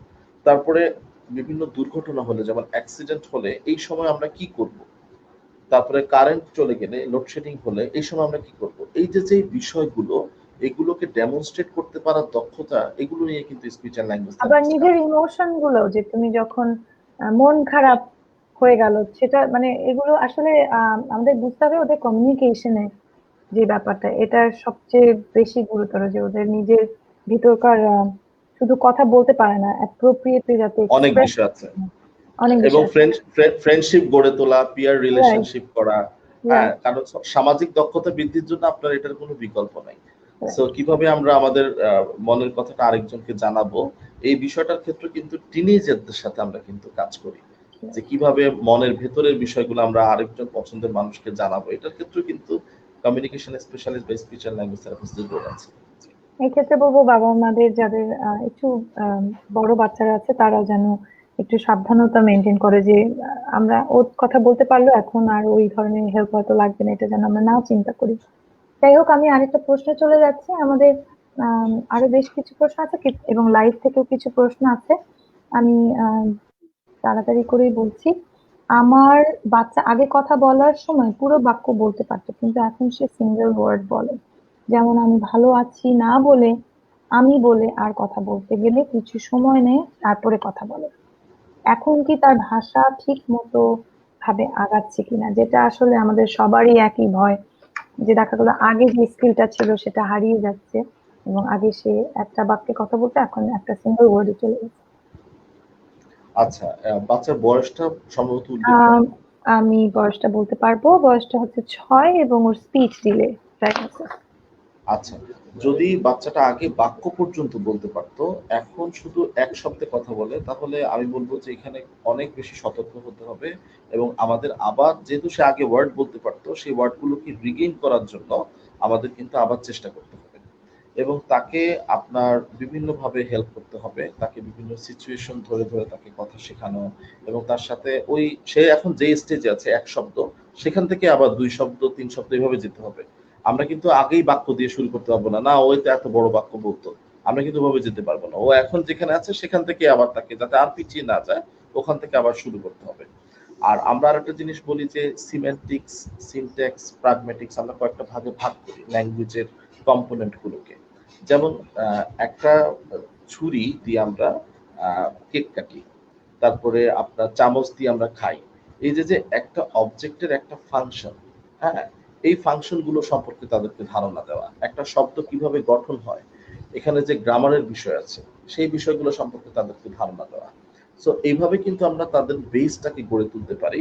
এবং আমরা অনেক সময় হয় কি, একটা বাচ্চা, আমার বাচ্চা লাল নীল চিনতে পারে, বা আমার বাচ্চা বল আর গাড়ি বলতে পারে, আমি খুব খুশি। কিন্তু আমার বাচ্চা কি বলটা নিজে থেকে চাচ্ছে, বা আমার বাচ্চাটা কি বাজার বা মার্কেটে অন্য বলকে দেখেও বল বলতে পারছে কিনা, এই যে জেনারেলাইজ করা, একটা জিনিস অর্জিত একটা দক্ষতাকে জেনারেলাইজ করতে পারছে কিনা, এই জায়গাটায় কিন্তু আমরা অনেক সময় কাজ করি না।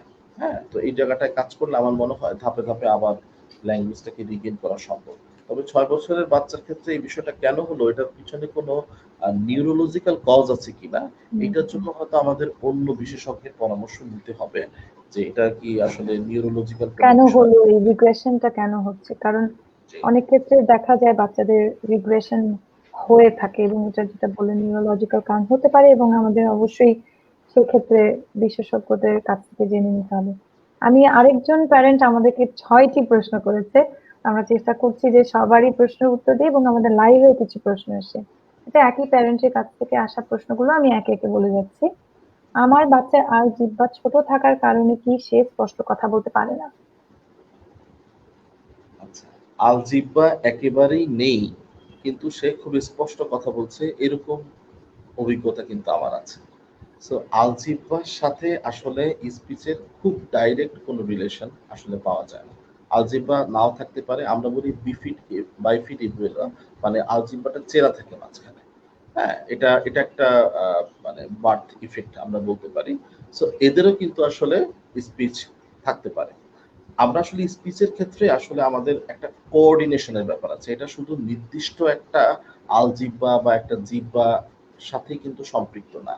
এটার সাথে আমাদের সেন্ট্রাল নার্ভাস সিস্টেম, আমাদের স্টিমুলেশন গুলো কিভাবে যাচ্ছে, আমাদের ভোকাল কর্ডের কোঅর্ডিনেশন, আমাদের ফনেশন, আমাদের যে রেসপিরেশন সিস্টেম, সবকিছু ওকে আছে কিনা, এইটার একটা কোঅর্ডিনেশন মাধ্যমে আসলে কিন্তু আমরা স্পিচ প্রোডাকশন করি, এবং এটাকে ল্যাঙ্গুয়েজের দিকে আস্তে আস্তে নিয়ে যাই। সো এটাই আমি বলতে চাচ্ছি যে আলজিহ্বা ছোট থাকার কারণেই যে আপনার বাচ্চার স্পিচের সমস্যা, সেটা আমি কনফার্ম, আমি শিওর। আচ্ছা, আমি ওনার প্রশ্ন দেখে দেখছি যে বেশ কিছু প্রশ্ন আমরা অলরেডি আসলে অন্য প্রশ্নের মাধ্যমে করে দিয়েছি। আমি এর জন্য যেগুলো আম, উত্তর দেওয়া হয়নি আমি সেগুলোতে চলে যাচ্ছি। যেমন একটা কোশ্চেন করেছে, আমার বাচ্চার বয়স 2 বছর যখন ছিল তখন জ্বর হয়েছিল, এরপর থেকে সে কথা বলতে পারছে না। ডাক্তাররা বলছে যে হয়তো একসময় চলে আসবে স্পিচ, সিঙ্গল ওয়ার্ড বলতে পারে কিন্তু বাক্য পারে না, খুবই জেদি, কোনো কিছু বললে করতে চায় না। তো বিহেভিয়ারাল কিছু কিছু ইস্যু আছে বলছে, এবং জ্বরের পর থেকে স্পিচের ব্যাপারটা বলছে যে একটু ডিলে দেখতে পাচ্ছে। আচ্ছা, এখানে একটা একটু আমি একটা জিনিস অ্যাড করব, সেটা হলো আমরা যখন একজন আহ, আহ, মানে ক্লায়েন্ট আমাদের কাছে আসেন, বা একজন অভিভাবক বা একজন তার বাচ্চাকে নিয়ে আসেন, আমরা কিন্তু প্রথমে একটা জিনিস করি কি, প্রথমে একটা স্ক্রিনিং করি যে আসলে তার স্পিচ এন্ড ল্যাঙ্গুয়েজ থেরাপি দরকার আছে কিনা। এবং আমরা কিন্তু কেস হিস্ট্রি নিই, এই কেস হিস্ট্রির মধ্যে তার সোশিও ডেমোগ্রাফিক স্ট্যাটাস, তার মেডিকেল হিস্ট্রি সহ সবকিছু আমরা কিন্তু দেখি। এটা করতে গিয়ে আমরা অনেক সময় দেখি কি, যে ধরেন একটা শিশু হয়তো তার স্পেকট্রামের মধ্যে সে পড়েছে, কিন্তু বাবা মা কোনো একটা কজকে মনে চিন্তা করতে থাকেন, যে হয়তো ওর আহ, আহ, জ্বর হয়েছিল, বা ওর খিচুড়ি হয়েছিল, ওর পর থেকেই সে অটিজম গ্রো করেছে। এটা আসলে বা আমিও, আমার বাচ্চার টাইফয়েড হয়েছিল, তো আমার অনেক ক্ষেত্রে মনে হতো ওর যে হাঁটার দেরি, লো মাসেল টেন হয়তো টাইফয়েডের কারণে হয়েছিল। এটা আমিও আসলে বলবো আমিও দোষী, কারণ আমাদের রাইট, ধারণা থাকে না যে আসলে ওভাবে আমরা চিন্তা করি না যে হ্যাঁ। তো আমরা আসলে একটা কজকে প্রথমে চিন্তা করতে চাই, তো এটা শিওর হতে হবে যে আসলে তার জ্বরের সাথে এটা রিলেটেড কিনা, না তার আসলে স্পিচ ডিলে ছিল ফ্রম বিগিনিং। আর আরেকটা বিষয় হলো, অনেক সময় জ্বরের পরে এটা এভিডেন্স পাওয়া যায় যে কিছু কিছু শিশু হয়তো আগের মতো কমিউনিকেট করছে না। সেক্ষেত্রেও আমি বলবো যে অন্যান্য বিশেষজ্ঞদের পরামর্শ নিতে হবে যে তার ব্রেইনে কোনো লেশন হলো কিনা, অথবা তার কোনো পার্মানেন্টলি কোনো হেমিস্ফিয়ারে কোনো ডিফিকাল্টিস হলো কিনা, এই বিষয়টা একটু দেখতে হবে। আচ্ছা। হ্যাঁ, তারপরেও চেষ্টা করে যেতে হবে ওনার বাচ্চার জন্য স্পিচ ল্যাঙ্গুয়েজ কমিউনিকেশন হেল্প করতে হবে। আচ্ছা। এ আর আমাদের আর্কাইভ প্রশ্ন থেকে আর লাস্ট একটা প্রশ্ন করছি, এরপর আমরা লাইভে কিছু প্রশ্ন এসেছে সেখানে চলে যাব। কত বছর বয়স থেকে স্পিচ থেরাপি দিতে হবে যদি কোনো বাচ্চার স্পিচ ডিলে থাকে? আমি মনে করি এটা খুবই একটা ভালো কোয়েশ্চেন যে কোন বয়স থেকে স্পিচ থেরাপি, এই প্রশ্নটা আমরা আগেও পেয়েছি এবং অনেক প্যারেন্টসই করে আসলে। আচ্ছা, আমি আপনাদেরকে জানাতে চাই, খুব চমৎকার একটি প্রশ্ন, এটা আমার বোনেরও একটা কথা আমি আজকে বলতে পারবো। সেটা হলো যে এখানে ডায়াগনোসিসটাও কিন্তু ইম্পর্টেন্ট। ধরেন আমাদের যদি কোনো, আমি একটা উদাহরণ দিই, একটা বাচ্চা, সে ডাউন সিনড্রোম শিশু, সে পৃথিবীতে আসলো, তার কিন্তু জন্মের পর থেকেই, সে যখন ইনফ্যান্ট, সেই স্টেজ থেকেই কিন্তু একজন স্পিচ অ্যান্ড ল্যাঙ্গুয়েজ থেরাপিস্ট কিন্তু কাজ করতে পারে। যেমন ৩ মাস বয়সে যে একটা শিশু সোশ্যাল স্মেল দেওয়ার কথা, আপনারা জানেন যে ডাউন সিনড্রোম শিশুরা কিন্তু তাদের অনেকেরই স্পিচ ডিলে থাকে, ল্যাঙ্গুয়েজ ডিলে থাকে। সো এই জায়গাটা কিন্তু স্পিচ অ্যান্ড ল্যাঙ্গুয়েজ থেরাপি প্রথম থেকেই কাজ করতে পারে, কিছু কিছু স্পেসিফিক কন্ডিশন বা কিছু কিছু বা সিপি বাচ্চাদেরও যেমন। হ্যাঁ। আর আরেকটা বিষয় যেটা হলো, আমি একটা মাইলস্টোনের কথা বলি, যেমন ৯ মাস থেকে ১৮ মাস বয়সের মধ্যে শিশুরা যদি দেখা যাচ্ছে যে ঠিক মতো কথা না বলে, চোখে চোখে না তাকায়, তাহলে কিন্তু তাদের ক্ষেত্রে স্পিচ এন্ড ল্যাঙ্গুয়েজ থেরাপিটা খুব প্রয়োজন। আবার দেখা যাচ্ছে যে ৫-৬ মাস বয়সে কিন্তু বাচ্চারা ব্যাবলিং করে, বা করে। হ্যাঁ, ৩ মাস বয়সে কিন্তু কুইং করে। হ্যাঁ, সো এই যে ব্যাবলিং, কুইং, এগুলো যদি সঠিকভাবে সে সঠিক সময় না করে, তাহলে আপনি কিন্তু একটু কনসার্ন হতে পারেন। সাথে সাথে আপনি একজন স্পিচ এন্ড ল্যাঙ্গুয়েজ থেরাপিস্টের পরামর্শ নিতে পারেন। এবং আপনার বাচ্চা চোখে চোখে তাকাচ্ছে কিনা, হ্যাঁ, যেদিকে সাউন্ড হচ্ছে সেদিকে সে তার ঘাড়টা ঘুরাচ্ছে কিনা, হ্যাঁ, এগুলো আপনি ১ মাস বয়স থেকে দেখতে পারেন। এগুলো যদি আপনার কাছে কোনো জায়গায় কনসার্ন মনে হয়, স্পিচ এন্ড ল্যাঙ্গুয়েজ থেরাপি আপনার বাচ্চাকে ধরে এক্সারসাইজ করাবে বা মুখে থেরাপি দিয়ে দিবে, এটাই না। আপনি কিন্তু একটা নবজাতক শিশুকে নিয়ে আসতে পারেন যার কিছু ডেভেলপমেন্টাল মাইলস্টোন অনুযায়ী আপনার বাচ্চা ডেভেলপমেন্ট মিলছে না, তার ক্ষেত্রে আপনি স্পিচ এন্ড ল্যাঙ্গুয়েজ থেরাপিস্টের পরামর্শ নিয়ে আপনি কিন্তু কাজ করতে পারেন। এবং এটার জন্য যে খুব হাইটেক ম্যাটেরিয়ালস লাগবে তা না।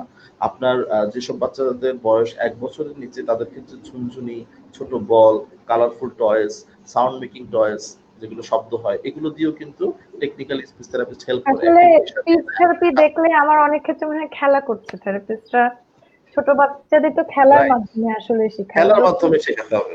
হ্যাঁ, সেটাই। খেলার মাধ্যমে শেখাতে হবে। আমরা যখন এই থেরাপি ওয়ার্ডটা শুনি মনে হয় যে ও মাই গড, এটা কিরকম একটা ট্রিটমেন্ট, একটা খুবই কঠোর একটা বসানো হবে, আমার বাচ্চাকে কষ্ট দেওয়া হবে। আসলে কিন্তু থেরাপি যেগুলোই আমরা বলছি, বেশিরভাগ বিহেভিয়ার ম্যানেজমেন্টের থেরাপি বলেন বা স্পিচ, ওটি, ওটি যেমন থেরাপিস্ট একটা মানে ব্যাগ ভরা খেলনা নিয়ে আসতো আমার বাসায়। তো এটা আমাদের প্যারেন্টদের বোঝাতে হবে যে আসলে এই থেরাপি গুলো কিন্তু বেশিরভাগই খেলার মাধ্যমে, কারণ একটা ১ বছরের বাচ্চার সাথে আপনার তো কাজ করতে হবে ওর বয়সের ইন্টারেস্টের যে জিনিসগুলো ওগুলো নিয়ে। যাই হোক, আমরা ফিদা ভাই, আপনি যদি আপনার অ্যান্সার মনে হয় যে আর কিছু না অ্যাড করতে চান, আমি তাহলে কিছু লাইভ পরের কোশ্চেনে প্রশ্ন। চলে যাব। আচ্ছা, আমি লাইভ প্রথম কোশ্চেন হচ্ছে, আমার বাচ্চার ৭ বছর বয়স, এখন কথা বলে, বাট সুন্দর করে বলা কিছুদিন পরে আহ শব্দটাকে অন্যভাবে বলে, এখন কি করতে পারি? তো প্রথমে সুন্দর করে বলে কিন্তু কিছুদিন পরে সেটাকে অন্যভাবে বলে। আচ্ছা, এই ক্ষেত্রে দেখতে হবে যে আমরা এটাকে বলি ডিস্টরশন। অনেক সময় একটা শব্দ কিছুদিন বলতে বলতে আবার অন্য আরেকটা শব্দে এসে চলে যায়, বা ওইটাকে ডিস্টর্ট করে। সো দেখতে হবে যে শব্দের একটা গুণগত বিষয় আছে, সে যে শব্দটা উচ্চারণ করছে এটার অর্থ সে ভালো বুঝতে পারছে কিনা, বা এই শব্দটা সে কিভাবে মিনিংফুল ইউজ করছে। আমার কাছে অনেক বাবা মা যখন ফোন করেন, তারা বলেন, আমি বলি যে আপনার বাচ্চা কথা বলতে পারে? বলছে হ্যাঁ স্যার, সব বলতে পারে, ও বাবা বলে, মা বলে, ও দাদা বলে, নানা বলে। তো বাচ্চাটা যখন আমি সামনাসামনি দেখি, তখন আমি দেখি সে হয়তো মনের অজান্তেই বাবা বলছে, কিন্তু সে বাবাকে ইন্ডিকেট করে হয়তো বাবাটা বলছে না। সো অনেক সময় ৭ বছরের বাচ্চা, ৬ বছরের বাচ্চারা আমাদের কাছে আসে, যাদের মা-বাবা বলেন যে তাদের বাচ্চার স্পিচ আছে। সো আমি আসলে দেখি সেগুলো, আমরা আসলে সেটার একটা মিনিং দাঁড় করানোর চেষ্টা করি। Actually those are not meaningful words, those are jargon words. তারা হুম। সেগুলো মনের অজান্তেই উচ্চারণ করে বলে, যেগুলো অনেকটাই আমাদের কিছু ওয়ার্ডের সাথে মিলে যায়। তখন আমরা সেগুলোর একটা মিনিং দাঁড় করার চেষ্টা করি। তো এই বিষয়টা একটু দেখতে হবে। সো আমরা যদি যদি কেউ এরকম অনেক বেশি জার্গন ওয়ার্ডস ইউজ করে, আমরা সবসময় তার সাথে এক শব্দে সিঙ্গেল কিওয়ার্ড বলি, আমরা মূল শব্দে কথা বলার চেষ্টা করি। জার্গন ওয়ার্ডস মানে হচ্ছে মিনিংলেস ওয়ার্ডস। মিনিংলেস কিছু ওয়ার্ডস অনেক সময় বলে, যেগুলো আসলে মিনিং আমাদের সোশ্যাল কনটেক্সটে নাই। এরকম কিছু ওয়ার্ড অনেক হয়তো সে সময় একটা বলকেও বাবা বলে, বাবাকেও বাবা বলে, বা পানিকেও বাবা বলে, মানে জাস্ট হ্যাঁ, এটা কোনো। এটা হতে পারে। এটা হতে পারে। একটা টিপস আমি দিই, যেহেতু আপনারা ইয়ে করছেন। ধরেন আমি বাইরে যাব। আমরা সবাই রেডি হলাম। বাচ্চা কোনো শব্দ বলে না, বিভিন্ন সাউন্ড হচ্ছে। আমরা করব কি, দরজাটা লাগানো আছে, আমরা ওটার সামনে গিয়ে যাব।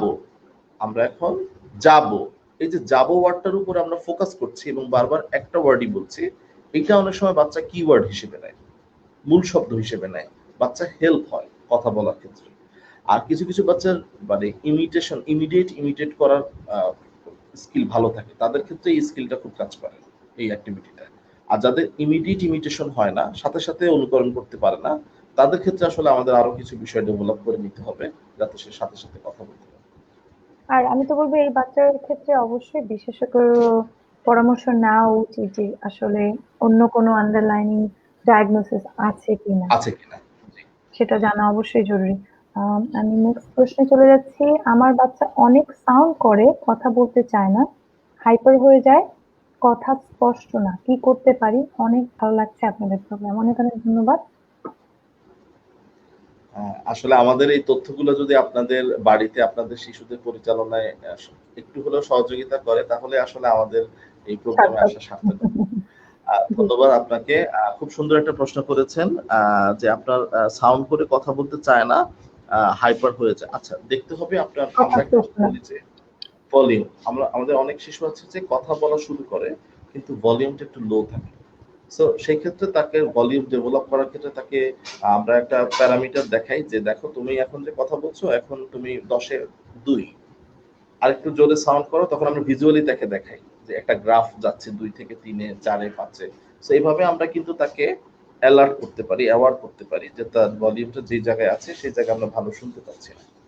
আর হাইপারের কথা যেটা বললেন, এখানে অনেকগুলো বিষয় আছে, যে আসলে এটা কি হাইপার অ্যাক্টিভিটি না হাইপার অ্যাক্টিভিটি, এগুলো এনশিওর হতে হবে। এবং এই ব্যাপারে অন্যান্য পেশাজীবীদের পরামর্শ নিতে হবে, অকুপেশনাল থেরাপিস্ট সহ অন্যান্য বিহেভিয়ার অ্যানালিস্ট যারা আছেন তাদের হেল্প নিতে হবে, যে কিভাবে ওই ক্ষেত্রে কমিউনিকেট আসলে করা যায়। হাইপার অ্যাক্টিভিটি নিয়ে আমাদের কিছু আগের সেশন ছিল, আপনাকে বলবো যে আপনি যদি একটু আমাদের পেজে যে ওইগুলো নিয়ে একটু যে ডিসকাশন গুলো আমাদের বিশেষজ্ঞদের সাথে, বিহেভিয়ারাল পিডিয়াট্রিশিয়ানের সাথে হয়েছে, ওগুলো একটু দেখে নেবেন।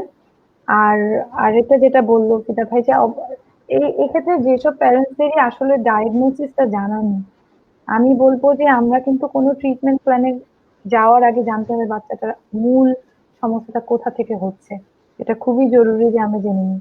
আরেকটা প্রশ্ন এসেছে, আমার বাচ্চার বয়স 11, আগে ওইটা একই প্যারেন্ট, আগে স্পষ্ট করে কথা বলে না, স্পিচের কাজ করানো আম, যায় না, হাইপার, সব কাজে ঘ্যান ঘ্যান করে। তো যাই হোক, যেটা আমরা একটু হলো ডিসকাস করলাম যে বিহেভিয়ারাল কিছু ইস্যু আছে হাইপারনেস এর ক্ষেত্রে। আমাদের জেনে নিতে হবে যে ডায়াগনোসিস হচ্ছে step 1, intervention, early diagnosis step 1, early intervention step 2। এটা হচ্ছে আম, কি বলবো, আমাদের যাদের স্পেশাল নিড বাবা মা আছে তাদের যাত্রাটা শুরু হতে হবে আর্লি ডায়াগনোসিস দিয়ে। যত তাড়াতাড়ি আমরা ধরে নিতে পারবো আমার বাচ্চার ডিলে গুলো কেন হচ্ছে, তত তাড়াতাড়ি প্রপার ইন্টারভেনশনটা দিতে পারবো, যেটার ক্ষেত্রে আপনাদের মতো স্পেশালিস্ট আমাদেরকে অনেক সহায়তা করতে পারেন। আমরা আসলে দুইটা বিষয়কে খুব বেশি বলি, একটা হলো আর্লি ইন্টারভেনশন এবং আরেকটা হলো হলিস্টিক ম্যানেজমেন্ট। আপনার এই প্রোগ্রামের মাধ্যমে আমি আরেকটা গুরুত্বপূর্ণ, যেটা খুব রিলিভেন্ট একটা তথ্য দিতে চাই। অনেক সময় আমরা মনে করি কি, যে স্পিচ যেহেতু নাই, আমার যদি বাচ্চার স্পিচ চলে আসে তাহলে তার অটিজমের সমস্যা থাকবে না, বা তার অটিজম আর থাকবে না। সো একটা বিষয় হলো কি যে স্পিচ অ্যান্ড ল্যাঙ্গুয়েজ থেরাপিস্ট হয়তো তার স্পিচের ব্যাপারে কাজ করছেন, কিন্তু এখানে কিন্তু আরো অনেকগুলো বিষয় আছে। সো আপনাকে সমন্বিত চিকিৎসা, আমরা যেটা বলি সমন্বিত ব্যবস্থাপনা, আপনাকে speech and language therapist, occupational therapist, psychologist, neurologist, paediatrician, special educator, behaviour analyst বা অ্যাপ্লাইড বিহেভিয়ার অ্যানালিস্ট স্পেশালিস্ট, এরকম সবার সংস্পর্শে থেকে আপনার বাচ্চার নিড অনুযায়ী এবং গোল থাকবে, একটা ট্রিটমেন্ট গোল থাকবে টিমে, ওই গোলের প্রায়োরিটাইজ করে করে আসলে ইন্টারভেনশন দিতে হবে। সো আপনার বাচ্চার ক্ষেত্রে কিন্তু অনেক ধরনের ম্যানেজমেন্ট আছে, এটা আসলে একজন পেশাজীবী বা একজন এভাবে আসলে স্পেশালিস্টের সব মাধ্যমে। বাচ্চার ক্ষেত্রে আর একই রকম ট্রিটমেন্ট অ্যাপ্লাই করা যায় না। আবার একইভাবে শুধু স্পিচ ডিলে আছে মানে যে অটিজম আছে, শুধু স্পিচ ডিলে আছে মানে তাই যে সেটাও কিন্তু না। সুতরাং না। আমাদের অবশ্যই প্রপার গাইডেন্সে চলে যেতে হবে যাতে আমরা বিভ্রান্ত না হই, কারণ এই বাচ্চাটার বিভিন্ন ধরনের অন্য আন্ডারলাইনিং ইস্যু থাকতে পারে, যেটা আমরা যত তাড়াতাড়ি ধরতে পারবো আমরা তাকে তত তাড়াতাড়ি হেল্প করতে পারবো। যাই হোক, আমরা আসলে ফ্লুয়েন্টলি কথা বললেও কিন্তু শিশু রাইট অটিজম হতে পারে। হ্যাঁ, রাইট সেটাও রাইট এটা।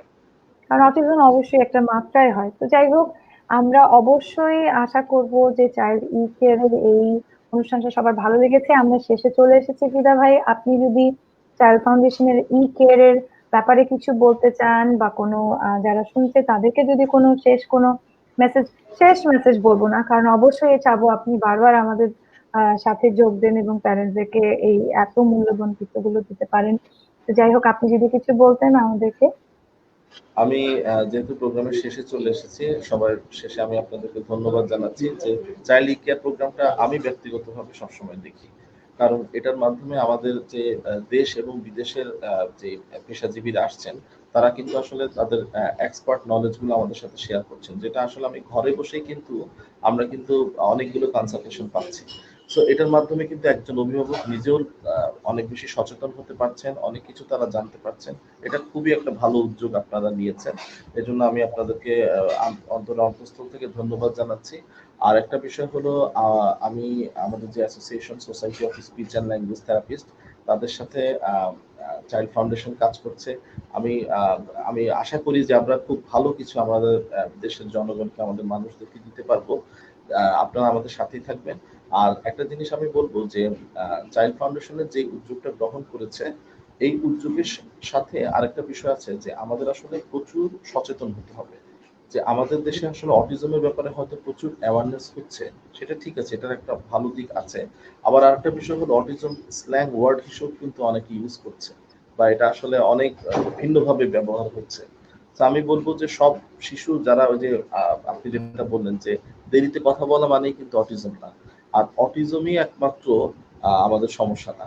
সো আমাদের কিন্তু আরো অনেকগুলো কন্ডিশন আছে। হ্যাঁ, আমাদের অটিজম এবং নিউরো ডেভেলপমেন্ট ডিসঅর্ডার কোনগুলো বাংলাদেশের আইনে সেটাও দেখতে হবে, অন্যান্য দেশে কিভাবে আছে এই বিষয়গুলো দেখতে হবে।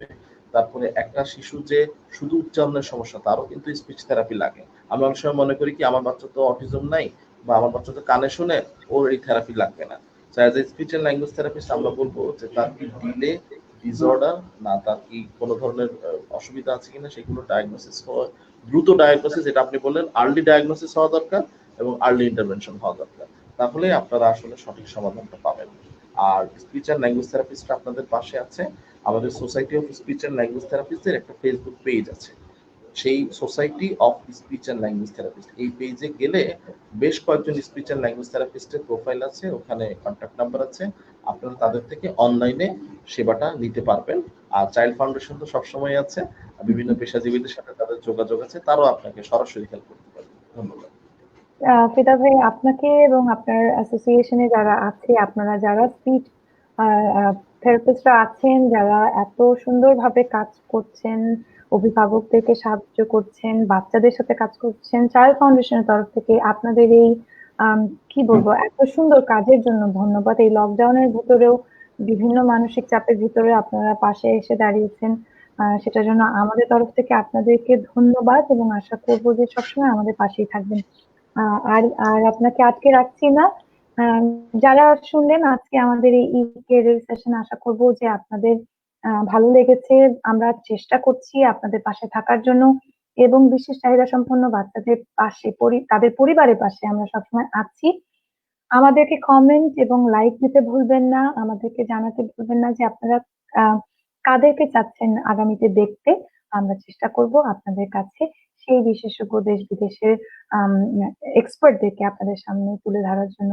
অনেক, অনেক ধন্যবাদ। আশা করি ভালো থাকবেন, সুস্থ থাকবেন। খোদা হাফেজ।